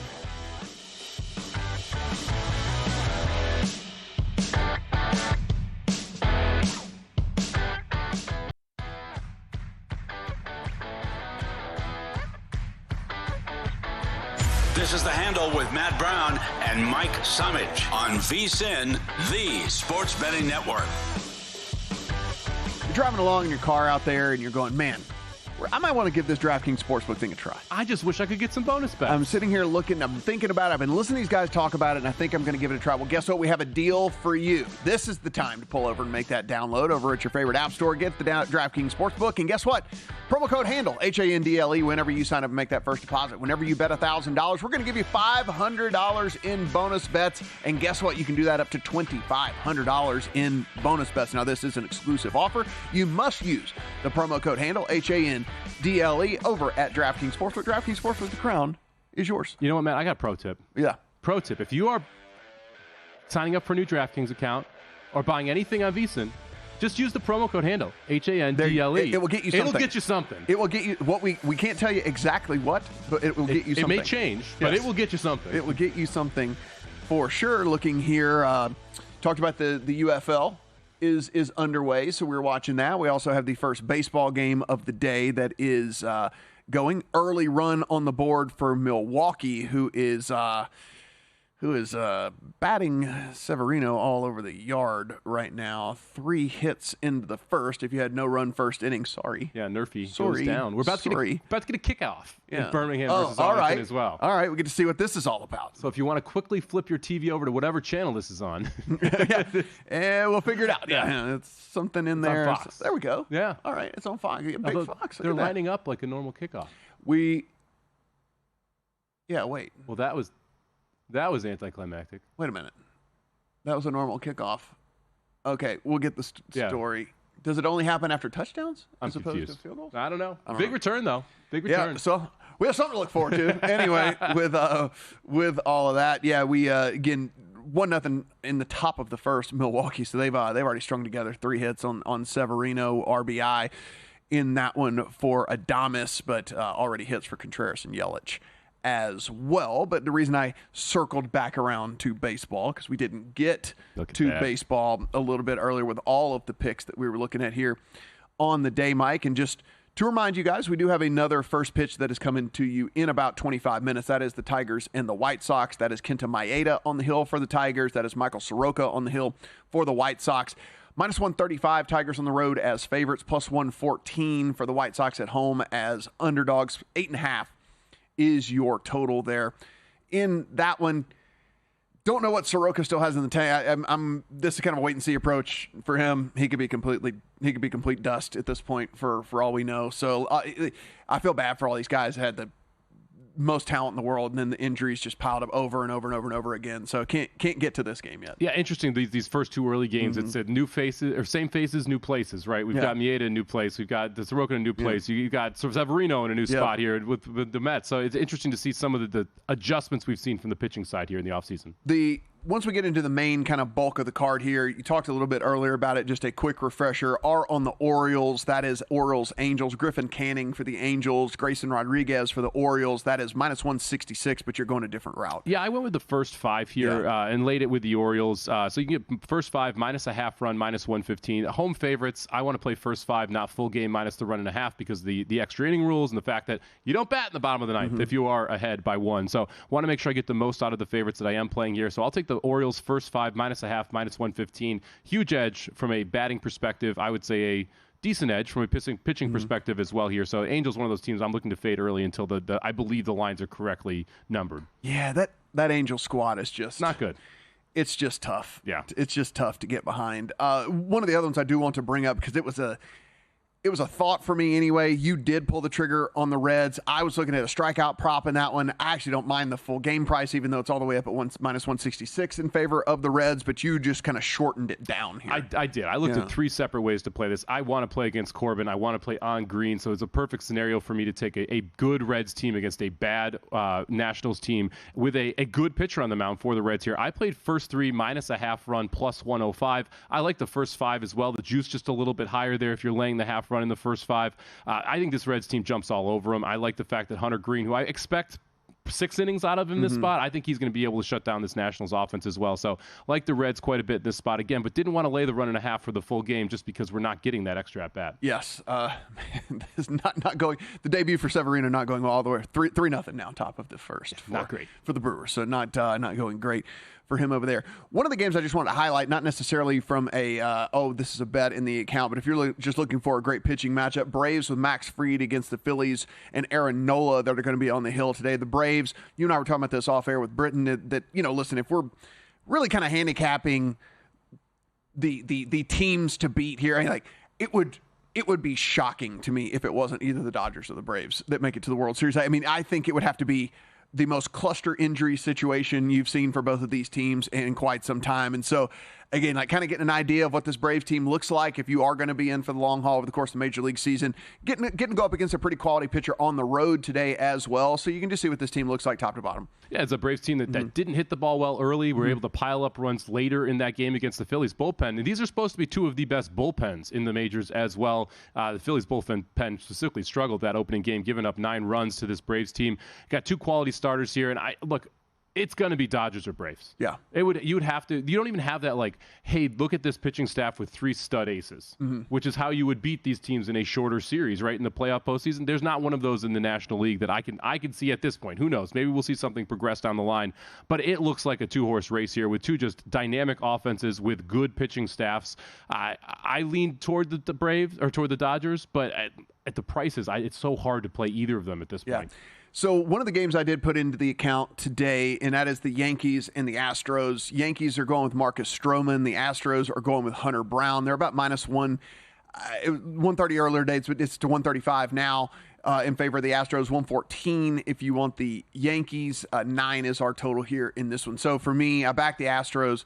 Coming in off of, like I said, I do a lot of starting pitching, basically based handicapping when it comes to any prayer prop stuff is usually for me with starting pitching as well. But I will go ahead and play the full game line here in this one. If I look at Hunter Brown, one of the top pitching prospects in all of Major League Baseball. Again, we keep talking about this for the last few years. Gets his first full season last year. We see this a lot of times with pitchers specifically, where they go from a workload that you get in college, which is far, far less than you get in the majors. Then you go to the minors, and you get a less workload than when you actually make it to the bigs. And so what happened is you have a guy that was really, really good over the first half of the season, and then you could just see slowly progress downward, and trend downward as the workload got bigger, and then Hunter Brown got lit up kind of the second half of the season. But if we go back to what he did at the first half of the year last year, he was one of the better starters in baseball. We're talking over 10K per 9. We're talking if we look at the kind of the XFIP and Sierra numbers, we're talking low 3s. I mean, this was a really good starting pitcher. Well, where are we? We're at the beginning of the season again.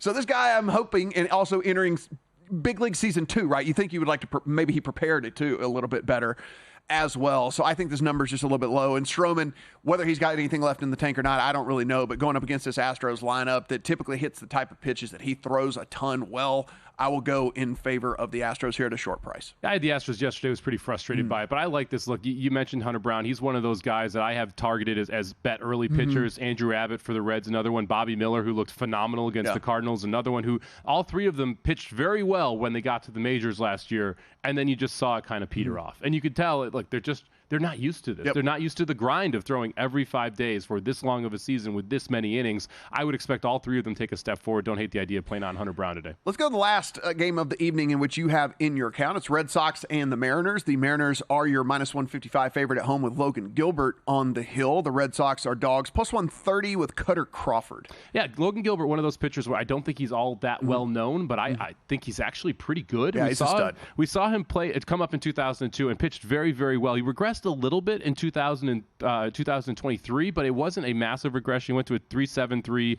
ERA, but his whip dropped down to 1.08, so there was a little bit of luck factored into that ERA number, which did go up a half run.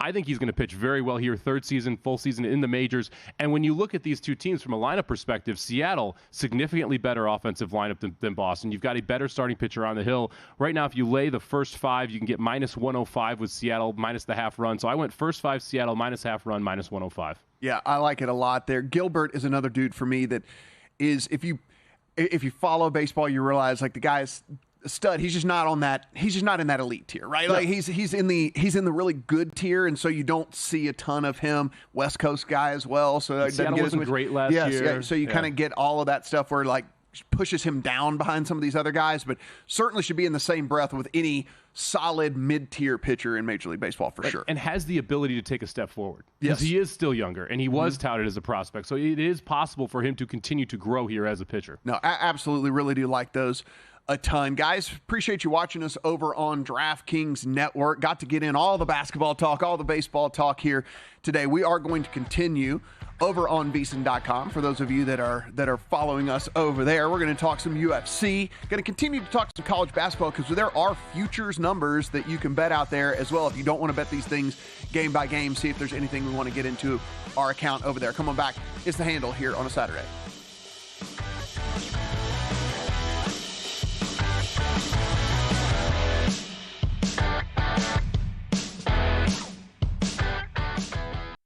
This is The Handle with Matt Brown and Mike Summage on VSiN, the Sports Betting Network. Hour number 3 of The Handle here on VSiN. Matt Brown, Mike Summage, coming to you from Las Vegas. Beautiful Circa Casino and Resort here on.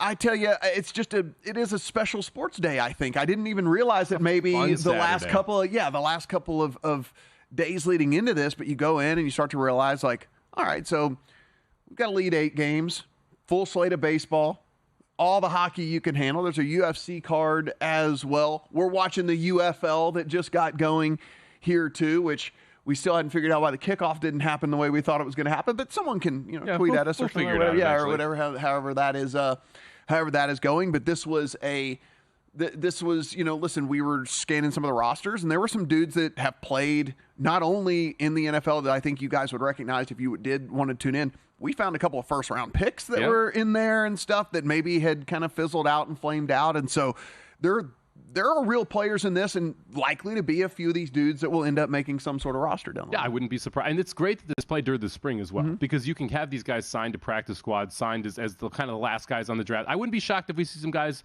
from this league into the Hard Knocks segment either, because that would be an interesting storyline if the NFL wants to try to put that all together. But it is a phenomenal Saturday. It's nice that we're sitting here and we're watching baseball that matters. We're watching hockey that matters. Like, there are sports going on, even though we don't get the main event, if you will, the NCAA March Madness tournament until later today.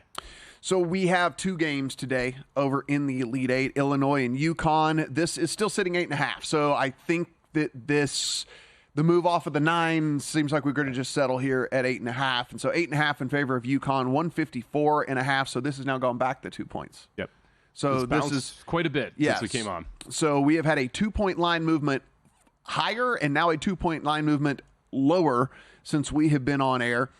If you think Illinois pulls the outright upset, plus 350 on the money line over there. Clemson and Alabama. Alabama is a 3.5-point favorite over Clemson. 164 is your total there. If you think Clemson pulls the outright, plus 142. Mike, quick refresher here. You are taking both favorites today. I am, yeah. I like this UConn team today against Illinois. I just don't see how Illinois is going to be able to stop them on the defensive end. And I think UConn has the answer on their defensive end when they're trying to stop this high-powered Illini offense. So I'll lay the 8.5 with UConn, who's been absolutely phenomenal throughout the last year's and this year's tournament. And then the other side, I'm going to lay it with Bama here, the 3.5. We've seen teams struggle to shoot against Clemson. Clemson has been very good defending that 3-point line.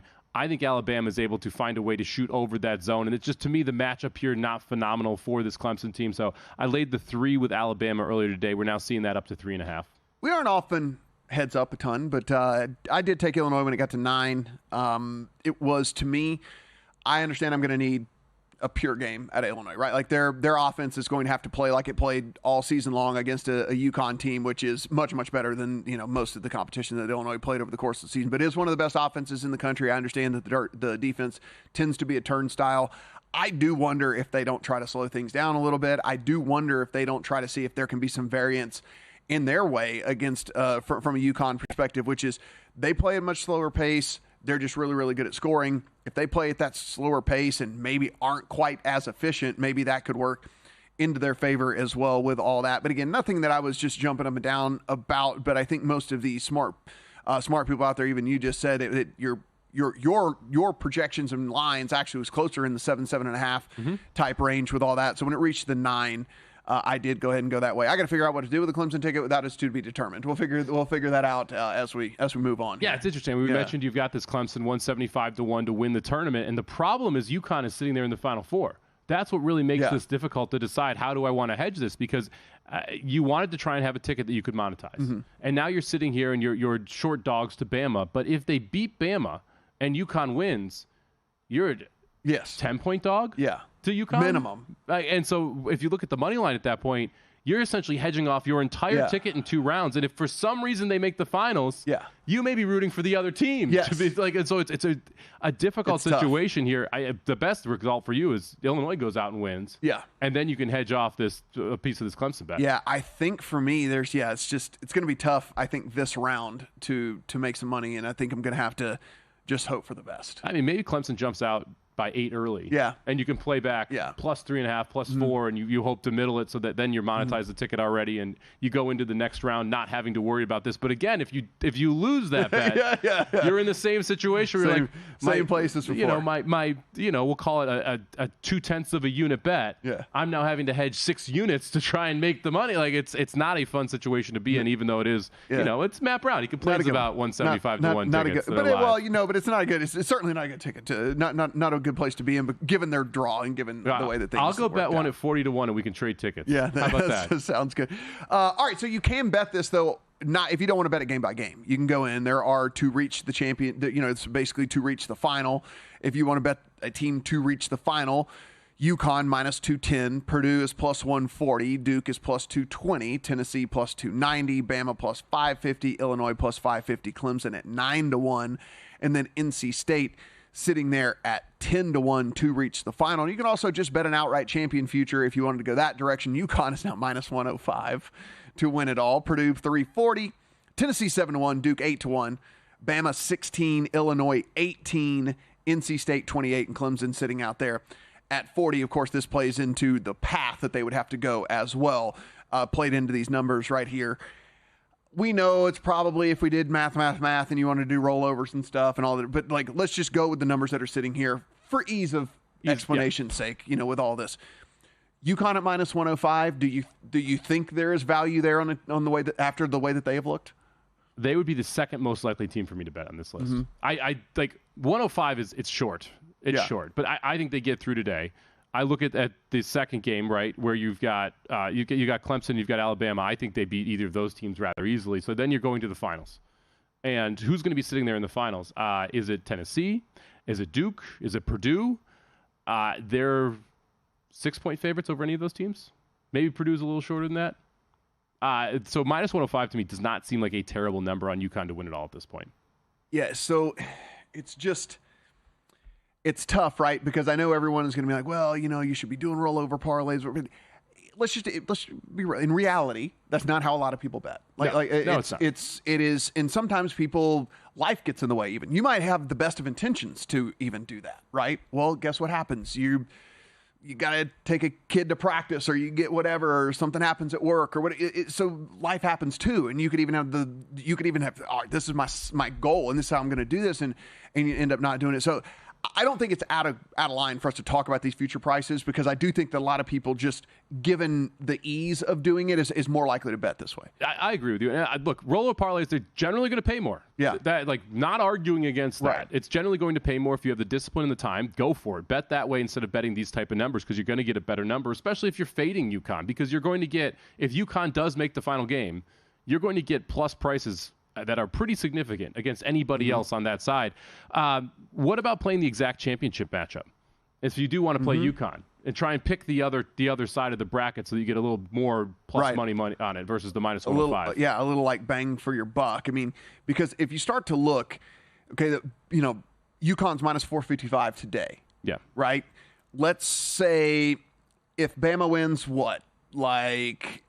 Is the spread going to be similar to what we get today against Illinois? Most likely, 8.5. I mean, you look at the futures; they're both 18-1. Yeah, so you should get exactly the same price. So if we go, minus 455 again, and we're just estimating here, guys. I mean, this kind of back of the napkin math or something, just to let you know how this whole rollover parlay thing works. And your $100 investment on a minus 455 and the minus 450 is still 48.79. So and then you're probably minus 250 against Purdue. Right. And so it's tough. Well, it's why tough. You look at the exact matchups.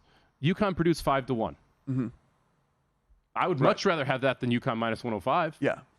You're getting 5x, and you need UConn or Purdue to be able to get through. And if you look at to reach the finals, Purdue's plus 140.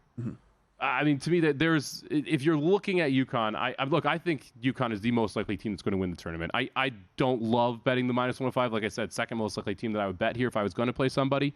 But I would rather play the exact outcome if I'm looking to just lock in a future now and not do the rollover parlay, because I do think UConn's going to be awfully tough on that side of the bracket. I think it's going to be difficult. It's difficult for me to see them losing a game, either here in the Elite Eight or the Final Four. I do think they can get beat in the championship game. I think there are two teams that have the capability to do it. But to me, it's going to be tough for them to lose on their half of the bracket. Yeah, I mean, I guess one of the things, too, you could look at in all this, and I guess it's not that much better of a payoff than anything else, but so Purdue is plus 330. What are the odds of most outstanding player being anybody other than Edey? Yeah. Like, very low, right? Edey's plus 425. It's a pretty big difference, actually, between 330 and 425, and depending on the amount of money that you bet. And so, like, if you just talk about most likely outcome, right, the next closest Purdue player is 30-1, right?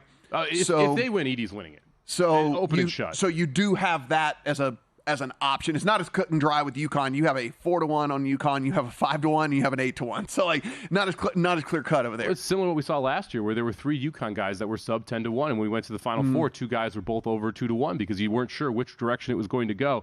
I will say, if I bet any team, it would be Tennessee. Tennessee plus 700 right now. If I was going to put one into my account, and I'm not going to because. Yeah. I've got enough liability on Tennessee winning tomorrow. Just to be completely transparent, I've got them plus 360, plus 350 to win that bracket. We've talked about it for 2 weeks on this show, on other shows on the network. I like this Tennessee team coming out of this bracket quite a bit. I like Tennessee's route now as well. Yeah. If they get through and they get Duke or NC State, I think Tennessee should be a favorite in that game. I like them over both of those teams. So for me, Tennessee would be the pick if I was playing anyone here at 7-1. If you were parachuting in and you did like Duke, it's 8-1 to win it all. But Filipowski's 14-1 to be most outstanding player. That is a big difference. Like 8-1 and 14-1. And again, if we're talking about most likely scenarios, it is still most likely that it's him. Now it could be. McCain had a big game. Right, yeah, there is a way that it could get there, but like that's a big difference. I wouldn't mind like maybe even splitting that ticket or something like that if you are parachuting in. UConn to beat Tennessee 8-1. Pucks and ponies when we come back.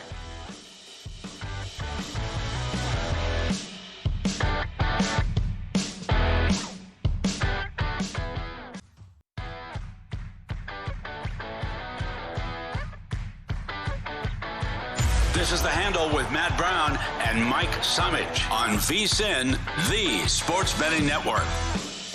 Hey, we got a new fancy website over at VSiN.com. Head over to your browser of choice, VSIN.com. And when you land on that page, you are going to see a fresh new look and enhanced navigation. If you do it on your phone, you are going to see that we made it mobile first as well to make it easy for you to scroll up and down the website and make sure you're finding everything that you need. VSiN.com for all of your betting need. We get the betting splits page. We get the odds tool. We get the guides. We get everything over there.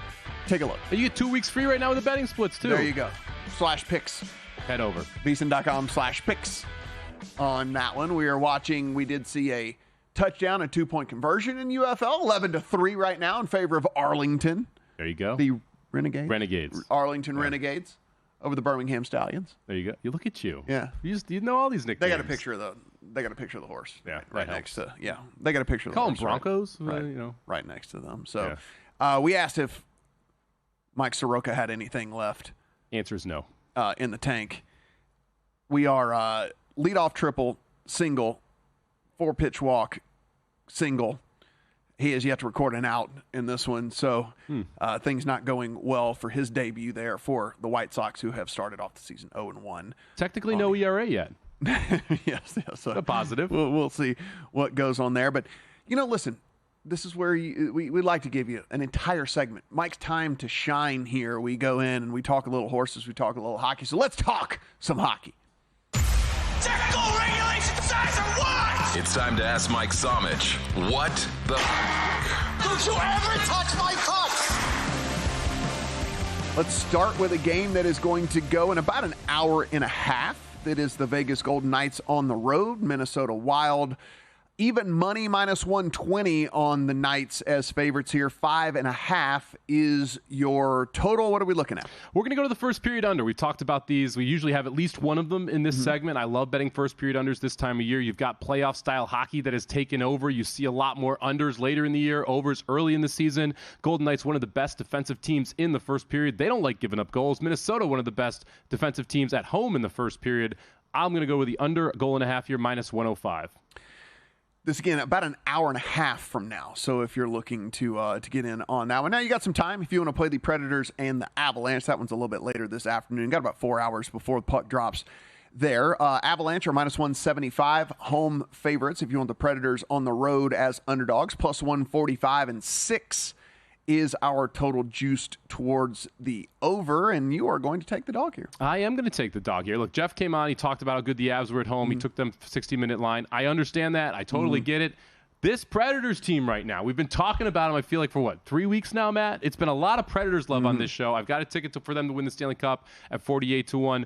They are 16-4 in their last 20 games. They were able to beat this Avalanche team the last time these two teams faced each other.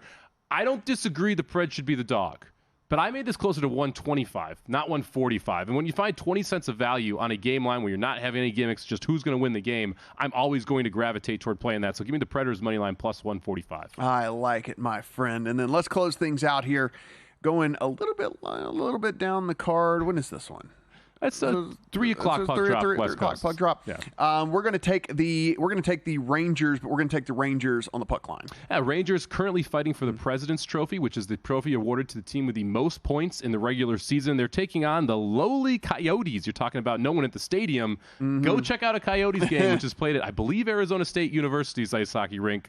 Not very big. This is a Rangers team that's been phenomenal. I like them today to be able to win with some margin here. You can lay the puck line minus 1.5, pick up plus 130. So we're going under Golden Knights Wild. Predators money line plus 145. Rangers puck line minus 1.5 plus 130. And I don't hate the Panthers in game. They're plus 170 down 1-0 right now heading into the third against the Wings. Look at that bonus pick here. Bonus bet. What you get. Bonus bet here within the segment. Let's go ahead and head to the track. Saddle up, partner. Want to bet the horses with Mike Somich? When I bet on horses, I never lose. Why? I bet on all the horses. It's time to pony up. Giddy up. All right, Mike, what we're going to tell everyone off the top, do not bet on all the horses. Do not bet on all the horses. It's just a fun intro. I will say, if us. you bet on all the horses we talked about last week, it went well for you, though. Yeah, it's just, listen, it's fun. It's a fun intro. Don't bet on all the horses. No, though. that's not a great idea. Let's not do that. All right, so we do have some big races today, and you probably even heard of the Florida Derby or the Arkansas Derby because you hear that on the broadcast whenever you're watching the Kentucky Derby. They will always mention these races. So let's go ahead and start at the Florida Derby. Well, let's do it. We had the UAE Derby earlier this morning. We saw Forever Young win. He's officially in. The Florida Derby features a horse named Fierceness, who won the Breeders' Cup Juvenile last year at Santa Anita. Fierceness looked awful first race back, but Todd Pletcher has always said that the Florida Derby was the goal for Fierceness, so I expect a lot better effort today. Fierceness has run 2 bad races and 2 phenomenal races in his career. Probably the 2 best races we've seen from 3-year-olds that are eligible to win the Derby in those 2 spots, but the 2 bad races kind of muddy up the page. Not a wonderful betting race in my mind, because I do think that it's either Fierceness or the 9 Conquest Warrior. I'm currently 8-5 and 3-1 on the morning line. I like Fierceness on top. I'm going to play a 10-9 exact to cold to try and create some value in this, so 10 over 9. Not going to box that one in the Florida Derby. Going to be an interesting race, though. We've got Hades coming back, got a very soft pace in the Fountain of Youth. He's trying to punch his ticket to the Kentucky Derby. And Conquest Warrior, who I mentioned, Shug McGahee trains this horse, looked phenomenal going a mile and an eighth last time out over this Gulfstream track. So same distance, same track, but taking a huge step up. Has never faced stakes company before, so we'll see if he can be able to make that jump heading into the first Saturday in May. You know where we're going? Well, I would assume you're going Grandmo the first. Oh, we're going La Dame, bro. we're going La Dame, bro. Going to be an interesting pace presence. I think he's the one who pushes Hades, and I think that's what causes Hades to fall apart late. There you go. So my horse can help you out. So there we go. So my horse can help you out. You're not going Grandmo the first? That's what we're here for. That was your boy. I know. Grandmother, but he just ran like a couple weeks ago. He ran in the Tampa Bay Derby. Yeah. I mean, he might be tired. Did you talk to him? No. I texted with him. All right. Well, it was ineligible. The hooves are not great with texting. All right. See, I'm not. I don't know, man. Grandmo, I can't. It's just, he might be a little tired for this one. All right. So let's head to the Arkansas Derby. Well, let's do that. Okay. We're gonna go to the Arkansas Derby, the major prep here at Oaklawn. We have Timberlake coming back. We talked about Timberlake about 4 weeks ago. Yes. He absolutely rolled in the Risen Star, and I was against him that day. I'm not buying into the Timberlake hype still. He's 9-5 on the morning line. The 7-horse Muth is going to be running in this spot for Bob Baffert, a horse that ran second in the Breeders' Cup, then came back and ran in the San Vicente Stakes at Santa Anita, was able to roll there. Bob Baffert decides to ship this horse to Arkansas instead of run at Santa Anita. And to me, that really tips the hand of how well this horse is doing. Baffert at Oaklawn, a very, very good angle. He rarely loses when he ships horses out there for these major prep races. Muth not eligible for the Kentucky Derby. He is your favorite. Another reason why I don't think these are wonderful betting races. I like the favorites in both spots, but I do think Muth takes care of business in this one. One horse that I do think is worth keeping an eye on, the 5-horse Liberal Arts, 15-1. If you want to use him underneath, the 5 and the 9 Mystic Dan are the 2 horses that I like underneath, both of them coming out of the Southwest. Liberal Arts, it was his first race off a layoff. He should improve second off the layoff. Also didn't get the best trip. Mystic Dan should take a step forward as well from that race, but looked very good winning it. So to me, Muth is the top pick here. I would put Liberal Arts and Mystic Dan underneath for a little bit of value. Try to run Timberlake out. We're running it back with Timberlake. Of course you are. We're running it back with Timberlake. We're running it back. How dare you disrespect him two races in a row? You like going against me in the horse. Like you don't go against me in sports, but the ponies. It's always you got to take a shot. No. We play the good ones when they have good names. But then Timberlake. Come on, man. This is 2 in a row. You're going to disrespect Timberlake? I mean, 2 in a row. He doesn't like the distance. It's going to be funny. He's going to win this race, and then I'm going to talk about him in the Derby and completely throw him out. You're going to bet him. You're going to be like, I hate him again. He doesn't like this distance. I'll be right that time. It's okay. All right. But we do have another race on the card here, and you said maybe those two.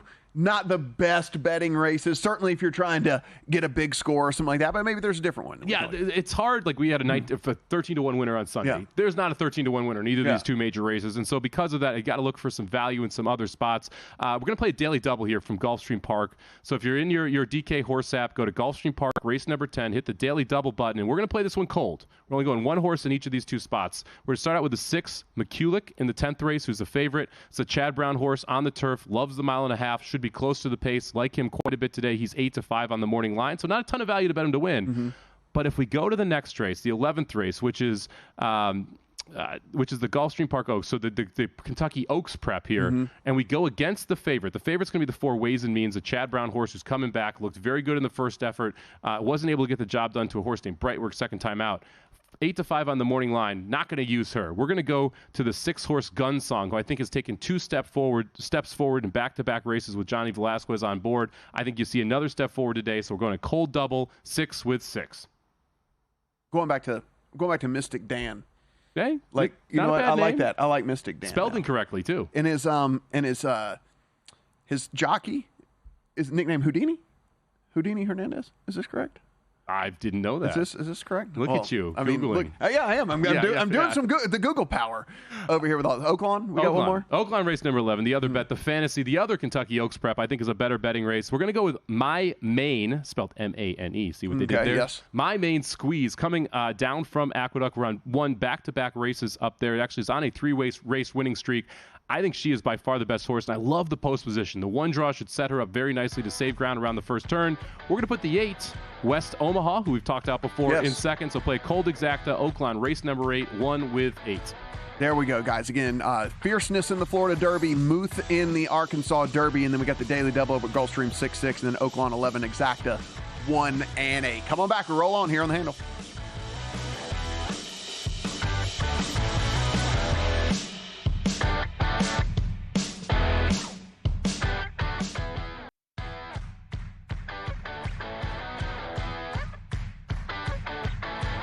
This is The Handle with Matt Brown and Mike Summage on VSiN, the Sports Betting Network. We want you to try out VSiN Pro, at least the betting splits part of the website. Absolutely free, VSiN.com/splits. We're going to give you 2 free weeks of access to all of those betting splits over there. And again, you can find out where the money is moving from a handle perspective, from a bets perspective, and then maybe that pushes you one direction or another. At the very least, it is just some interesting information. VSiN.com/splits. Updates every 5 minutes, sometimes every 4 minutes. I have clocked it sometimes every 4 minutes over there on the new and improved. A day in the life of Matt Brown. VSiN.com. If you are listening to the ponies section, I know we had to kind of rush through the final bets there. Again, Florida Derby, it's the number 10 horse Fierceness. In Arkansas Derby, it is the number 7 horse Muth. And then just some bets that Mike likes that are a little bit better from a payout standpoint. Again, you're not going to get rich off of those first 2, but in Gulfstream Park, the race number 10 daily double goes 6-6, and then the Oaklawn race 11, Exacta 1.8, which you do expect those two to pay a little bit better. They should pay a little bit better. Specifically the Exacta, I would expect we're getting close to 25 to 1-ish range. So that should be a nice payout there. And the double, I'm guessing we're somewhere in the 15 to 1 range, 12 to 1 range. So still much better than the 8 to 5, which is essentially plus 160 from a sports betting perspective that we're seeing in the morning line on both of those horses in the major races. And a lot of times with horse racing, that's how it works. It's these larger races, you're not going to see as much variance. You're going to see the better horses be able to win them. And because of that, the payouts aren't as nice. But a lot of days, like these days, Gulfstream Park, there's 14 races today. Oaklawn, 13 races today. The undercards are absolutely loaded with great horse racing, which allows you to find some prices and some horses you like. Luis Severino threw 3 innings in his Mets debut, 9 hits. Not going well. 5 earned for him. He has struck out 4. Hey, there you go. So, he what was his strikeout prop? Can you imagine? What if he only goes 3 innings and matched his strikeout prop? 4 innings. 3 innings, 9 hits, 5 earned. Mets down 5-1 in this one. That being said, they're still putting the bat on the ball a little bit, so I'm not going to say completely dead yet in that one. And then over on the other game, the only other game that is going right now, Detroit and Chicago White Sox, 3-2 now. So we were wondering if Soroka was donezo. Well, I guess it should have been asked if Maeda was done as well. Kenta Maeda also gives up 2 runs there in the first inning, so not good for no-run first inning bets, and actually you should have taken the over on everything. Yeah, your fees, first 5 overs, it's all in play here, baby. Yeah. These are all getting done early for you. You are rocking chair winners on both of these, but we'll keep you updated as these continue to move along. A short slate in the NBA. Mike, I don't know if you have any thoughts here. I didn't really get into NBA today with all the other stuff that we had to handicap. That being said, Celtics and Pelicans coming to you. Celtics 6-point road favorites over the Pelicans, 223. Your total there. The Grizzlies find themselves as 14-point road underdogs to the Magic. We have bet the Magic a couple times here on the show at home. Magic much better home team than on the road. 205.5 is your total there. And then the last game, Bucks and the Hawks. This is just a 4-point spread. Bucks over the Hawks, 223 the total. Yeah, it looks like no Lillard for the Bucks went into the player props total, and he was not anywhere in those points, so I'm assuming no Lillard for the Bucks tonight. That's why that line is just sitting at 4. I'm interested in watching the Celtics-Pelicans game, but not really interested in betting it. This is a Pelicans team that Zion's been very good this year after everything that we heard early about his shape and what he was doing. They've moved they moved their offense to a point Zion where he is controlling the ball, and it's made this a very different Pelicans team, so I'm excited to see what they do against the Celtics, who are going to be the number 1 seed out there in the East. Magic under 205.5. That would be the one play I'd look at today. I don't have it in the account yet. I didn't handicap basketball very much, but just staring at the board here, that would be the one play I'd lean toward. This Magic team, very good defensively, 2 of the better defenders in Suggs and Isaac there, and a Grizzlies team that doesn't play with a ton of pace and doesn't love scoring the ball. Feels like one of the more of the under games. Magic first half also not a terrible play. Yeah, I guess the one thing we could look at if there's going to be no Lillard, then maybe some Giannis props, but those have probably been beat to hell, I would imagine, in that game. So yeah, I think that the points props was absurd, way up there and juiced to the over. Something already got absurd in that one. Yeah, so we're 33.5. Yeah, that's a lot. That's a lot of points. It's a lot of. I mean, could he get there? And is he? Yes, but I don't make a habit of betting 33.5. Yeah, it feels like Middleton's number went up too. That's 17.5 juice to the over right now. So you're already seeing those secondary guys who would pick up the Lillard scoring if it's not Giannis move up as well. Yeah, I guess my only thing I would say just off kind of the top of my head here is I'm not backing the Grizzlies at all for anything. So I know it's a big number at 13, 14, 13.5, whatever it is on the Magic, but that would be the only way to play that one for me. Yeah, the Magic first half is what I would play if I want to play it with the Magic, because I do think that's a team that's going to get out fast, and then we'll see what happens in the second half in that spot. But Magic and the under would be the 2 looks. We checking in here, Texas Children's Houston Open, and we have a new leader. It is Chad Ramey, who is leading this one currently. He is 3 under through 7. Steven Yeager also 3 under through 7. He's in a tie right there with Chad Ramey. Nick Dunlap, if you guys remember Nick Dunlap, the amateur that won, then turned pro, and then really, really struggled as he turned pro, finds himself at 6 under through 14 and has rocketed all the way up T3 in this one. Tony Finau, who set the course record, tied the course record yesterday, comes out and does what Tony Finau has done. If you bet Tony Finau any time over the last several years, you're feeling the pain here. 2 over through 6. So he has lost that lead and kind of fallen on down the leaderboard. Did you take a Tony Finau no this morning? Oh man, that would have been the way to go for sure. I didn't. This tournament weirdly didn't interest me all that much. Well, we looked at it and Scheffler was like what? Plus 350 or 250 going into it. That's wild. No, I mean those are like Tiger in his peak numbers whenever you're betting golf, and Tiger was going up against just fields that were just much weaker than even now. Like, I understand the big names in this field might not jump out to a ton of people, but as far as like the people that can go out and win this tournament, it was much higher than Tiger in his peak. And so I can't play a number that I could have almost got an auto win for Tiger Woods, back in the day on Scottie Scheffler when he's playing against just much better competition. Yeah. Just can't go there. That said, we are coming down the pike here to the Masters, which is at least fairly interesting. If you take a look, and there are Masters odds already, as you know, it's a smaller field. So if you're wondering why these odds might not be incredibly juicy, just remember the Masters, one of the smallest fields out there. Scottie Scheffler sitting 4-1 right now. Rory is sitting 10-1. Also worth noting, right? This is the return of the live guys. And so the guys that were able to auto qualify for this are going to be in there. So John Rahm comes in at 12-1. You have Brooks Koepka in at 20-1. Joaquin Niemann, who has been red hot over there on live, comes in at 22-1. So you do have all of that is going to play into the handicap as well when it comes to the Masters. And so for me, I mean, look, I can't bet Scotty at 4-1. I can't do it. It's hopefully a head-to-head, like maybe they put him head-to-head against Rahm or something, or against Koepka or something, and maybe there's some value. I want exposure to Scottie Scheffler. He is the best player in the world by a long shot right now. But one person wins a golf tournament, Mike. I mean, it's one person wins a golf tournament, and I don't care if there's only going to be 80 guys teeing it up. It's still 1 in 80 shot at 4-1. I just can't do it. Well, it's way too short. It's way too short for something like this, where you do have so much variance. I mean, one bad round, one bad shot can take you out of it in some cases. I'm excited to talk about this next week because I don't have any Masters bets yet. And I need to have a Masters bet. Yes, it's an absolute requirement. I'm going to be here that weekend, so I'll be back in studio. We'll be able to sit here, watch the Masters on Saturday, watch the come home on Sunday. Maybe we should grab some cocktails after, watch the end of the Masters. Oh, if I fly out too. Well, there's not even that. I'll be there.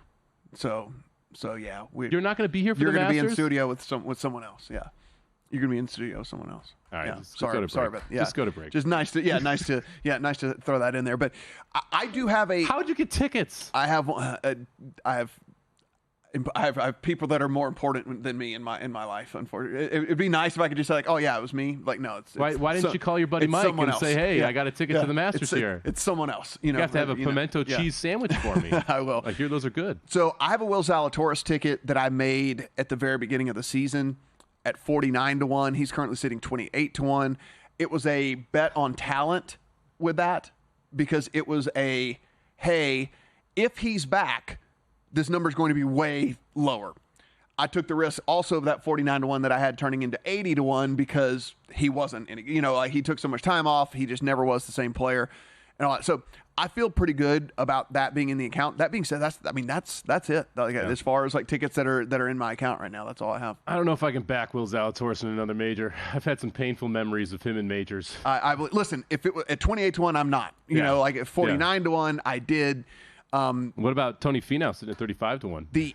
I will say this: if you're looking at some guys out there that are further down the board, if you want long shot guys that I think that at least we've seen some of these older dudes and some of these more savvy guys. Like, look, Patrick Reed has played like absolute garbage over on live. Like, and all that being said, if there was one tournament where it wouldn't crazy shock me if he kind of turned the clock back a little bit, he's so good around the greens. If he could do all the different stuff, even if he's missing out, I think that there's something to be said for some of those guys. But outside of that, it's just very hard for me to make a compelling case outside of the top few dudes. Morikawa 35-1. It's also very hard for me to make a case for Morikawa. Just checking. At 35-1. Recap all the bets in our accounts when we come back here on The Handle.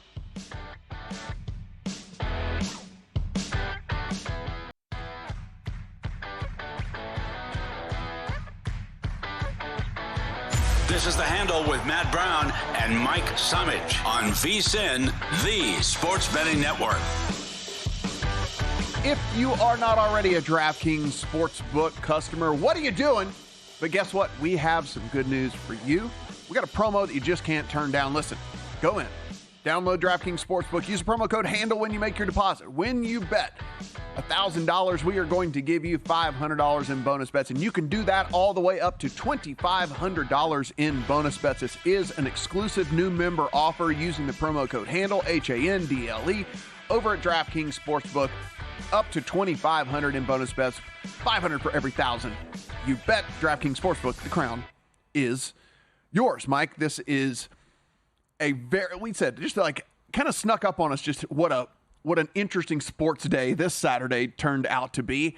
I'll admit, I didn't even know that the Arkansas Derby was today. I didn't know that the Florida Derby was today. Add that on to all of the other stuff that's going on. This makes for a hell of a show today. It does. You even have the women's NCAA tournament right now. They're playing their Sweet 16. LSU down 3 to UCLA mid-third quarter there. You've got Caitlin Clark playing for Iowa later today. They would possibly play LSU in a rematch in the Elite Eight of the championship game last year. So just a lot going on right now in the sports world. I mean, we just got all kinds of wildness going on out there. I will say, just there's a UFC Fight Night. I mentioned that. One of the plays in my account, I did take Vicente Luque. He's a guy that started out as a bigger favorite in this. A lot of people went with the younger fighter that has looked a little bit better lately in Joaquin Buckley.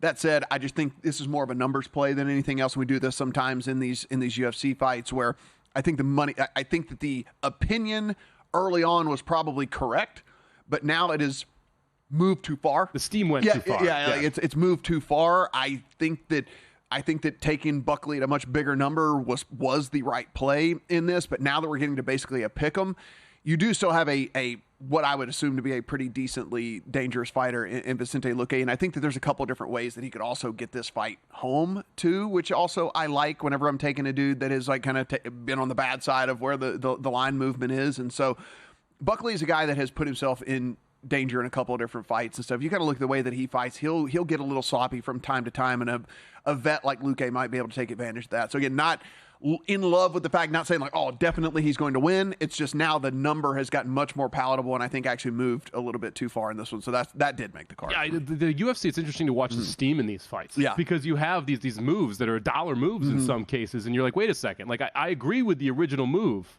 but the brakes should have hit about 50 cents earlier, and then he gives the opportunity to come back on the other side. There are some interesting cases just where you get guys that are you just get guys that are just more popular, you know, or it's the guy that the last time out impressed a whole lot more or whatever. So there's a lot of recency bias in numbers and stuff like that, which I tend to wait and see if I can play the other side of that. Like with this one, didn't really have a ton of interest in playing the fight to begin with, but then now that it moved all the way that it did was something I think is worth now playable and getting in to the account. Like I said, I can still draw a line to a couple of different ways, you know, that this gets home. So I do like that one. The McKee price is at least interesting to me against Njokuani. I think that McKee probably a decently live dog as well. If you're just looking, maybe if you want to try and spice that up a little bit on you or whatever, I think that McKee is a pretty good live dog in that one as well. But let's get to your bets here. Let's start over on the ice, the bets that made your account today. Yeah, we got 3 bets coming from the ice here. We're still wildly frustrated. Florida, who has yet to score a goal, even though they're completely dominating the third period as well. Currently on the penalty kill, but that's only got about 20 seconds left. We got 3 bets from the ice later today. We're going Golden Knights and the Wild. We're going to take the first period under a goal and a half here. Should be a playoff-style hockey game. Golden Knights very stingy in the first period. Wild don't like to give up goals at home in the first period, so good setup here to take the under, that goal and a half, minus 105. Game of the day, Predators Avalanche. Predators 16-4 over their last 20. Avs, the best home team in hockey. I agree the Preds should be a dog. I disagree at the price. We'll take the Predators plus 145 in that spot. And then we'll go to the Rangers puck line. We'll lay the goal and a half against the Arizona Coyotes tonight, plus 130 there. Well, let me tell you, we were talking about how we liked the Cincinnati Reds and different things as well.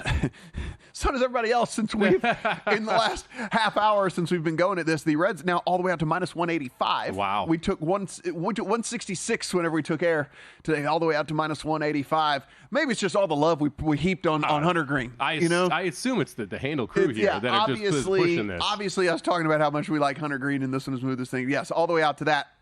now we're getting to the point of probably unbettable, but just you do at least have a ticket on them. It's an alt bet, which you can get for better than 185. Yeah, I went to the first three for the Reds here. Look, Corbin, not a great starter for the Nationals. I think that the Reds offense able to get to him early. I do think Hunter Green pitches well in a bounce-back year for him. So we took the first 3 innings, minus a half run, plus 105 there for the Reds.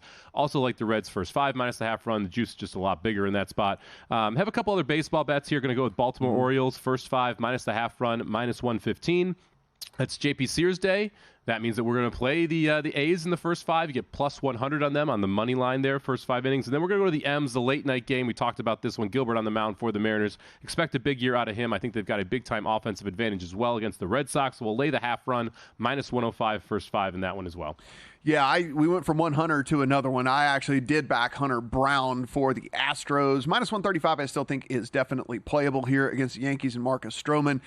I don't know how much Stroman still has left, and it kind of doesn't even matter to me in this particular matchup with so many guys up and down this Astros lineup that hit his pitch profile very, very well. So do like Hunter Brown here in the Astros as short favorites over the Yankees. We do have college basketball as well. College basketball where we're simpatico a lot of times. Instead, we are head to head in the first game of the day. We are. UConn, my 8.5-point favorites right now. It was as high as 9. That got bought back a little bit. I took the UConn minus 8.5 here. I think they've got a big-time advantage on the offensive end. And I'm not sure if Illinois is going to be able to consistently score enough to be able to keep up with this UConn offense. You're looking at the other side, though.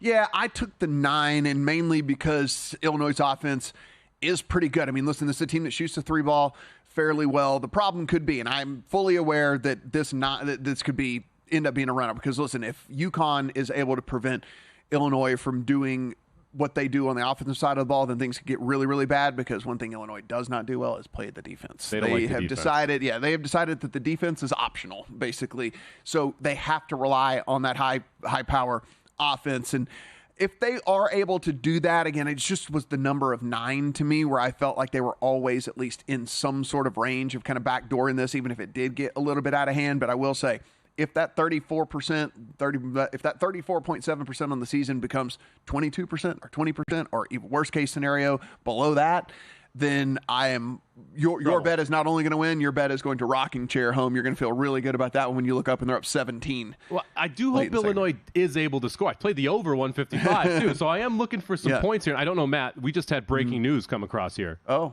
The Panthers have scored. There we go. Got it tied up at 1, there baby. We go. Finally got one. 6:40 left. Yeah, let's go Panthers. What's that? After 33 shots. Yeah, it took a little bit, but we finally broke through there. I also took Bama. I laid the 3 in the second game. Bama. This is a spot where I think Bama's offense is going to be able to get hot against a Clemson defense that has defended the 3-point line very well. 18.5% so far in this tournament. They're not that good at defending the 3-point line. Variance played into a role there where people were just missing some shots. This is a Bama team that has multiple options on the offensive side. I think they're able to hit a couple more threes today. Give me Bama minus the 3. If we look at tomorrow, and of course we'll talk about these as we come on air as well, but I just don't want these lines to get away from anyone if there's anything either one of us like on this. I mean, I will say what does give me pause. One, we've kind of already de facto bet Tennessee as it is anyway, so, but I will say this. A sickness, I'm not jumping up and down. I don't even, because here's the deal. We're not going to get accurate information out of this, because the beat writers aren't going to say, oh, yeah, man, this is running through the locker room. Like, they're not going to give us that, And so I will say it does give me pause, because it's different than like a star player being out with an injury. At least you know what you get with the rest of the team. When you're talking about the flu, and a flu that was so bad to keep a player out of a game, there is, at least in the back of my mind, what exposure did these other guys have to this? They spent some time together over the last week. I'll tell you that. There's been a lot of meetings. They've been around each other. Now, we don't know when the flu developed. We don't know the life arc of this thing, so there's a lot of unknowns there. I do like the under in that game, 148. Tennessee, very good defensively. Purdue, not a very fast team playing. They're going to try and shoot the 3 ball well. We'll see what happens there. I do like the under. I don't know what to do from a hedge perspective here. I've got a decent chunk of change riding on Tennessee plus 360, plus 350 to win their region. Yeah. So to win tomorrow. Yes. I don't know if I take a piece of Purdue before the game, if I wait in game. I'm in the same boat as you. I have the same ticket, so I don't know either. I don't know what's the most optimal route to go about this. Because it's plus 350 and 360, I think I try and get in game. I try and get Purdue plus 3.5. I hope Tennessee jumps out early so that I can create a middle because, when it's 100 to 1, when it's 175 to 1, like your Clemson ticket, you've got room to wiggle. And I still believe that Tennessee was the best team in this region. My opinion hasn't changed. It's now I just have a way to monetize it depending on how this game plays out. We got all the way through the show. Didn't give everybody what the Battle Hawks and Panthers line is, and that's a full touchdown in favor of the St. Louis Battle Hawks. I mean, they're going in. Yeah. They're going heavily favored here over the Michigan Panthers. 43, the total there in that one. Our girl Stormy Bonantoni at the game tomorrow. As soon as we come on air, the Defenders and the Brahmas. She's actually on the sidelines for that one. Can we get her as a guest? She'll be on sidelines. Just Skype in. I mean, that would be so. We'll work on that for tomorrow's edition of The Handle. Good luck on all your bets here on this Saturday.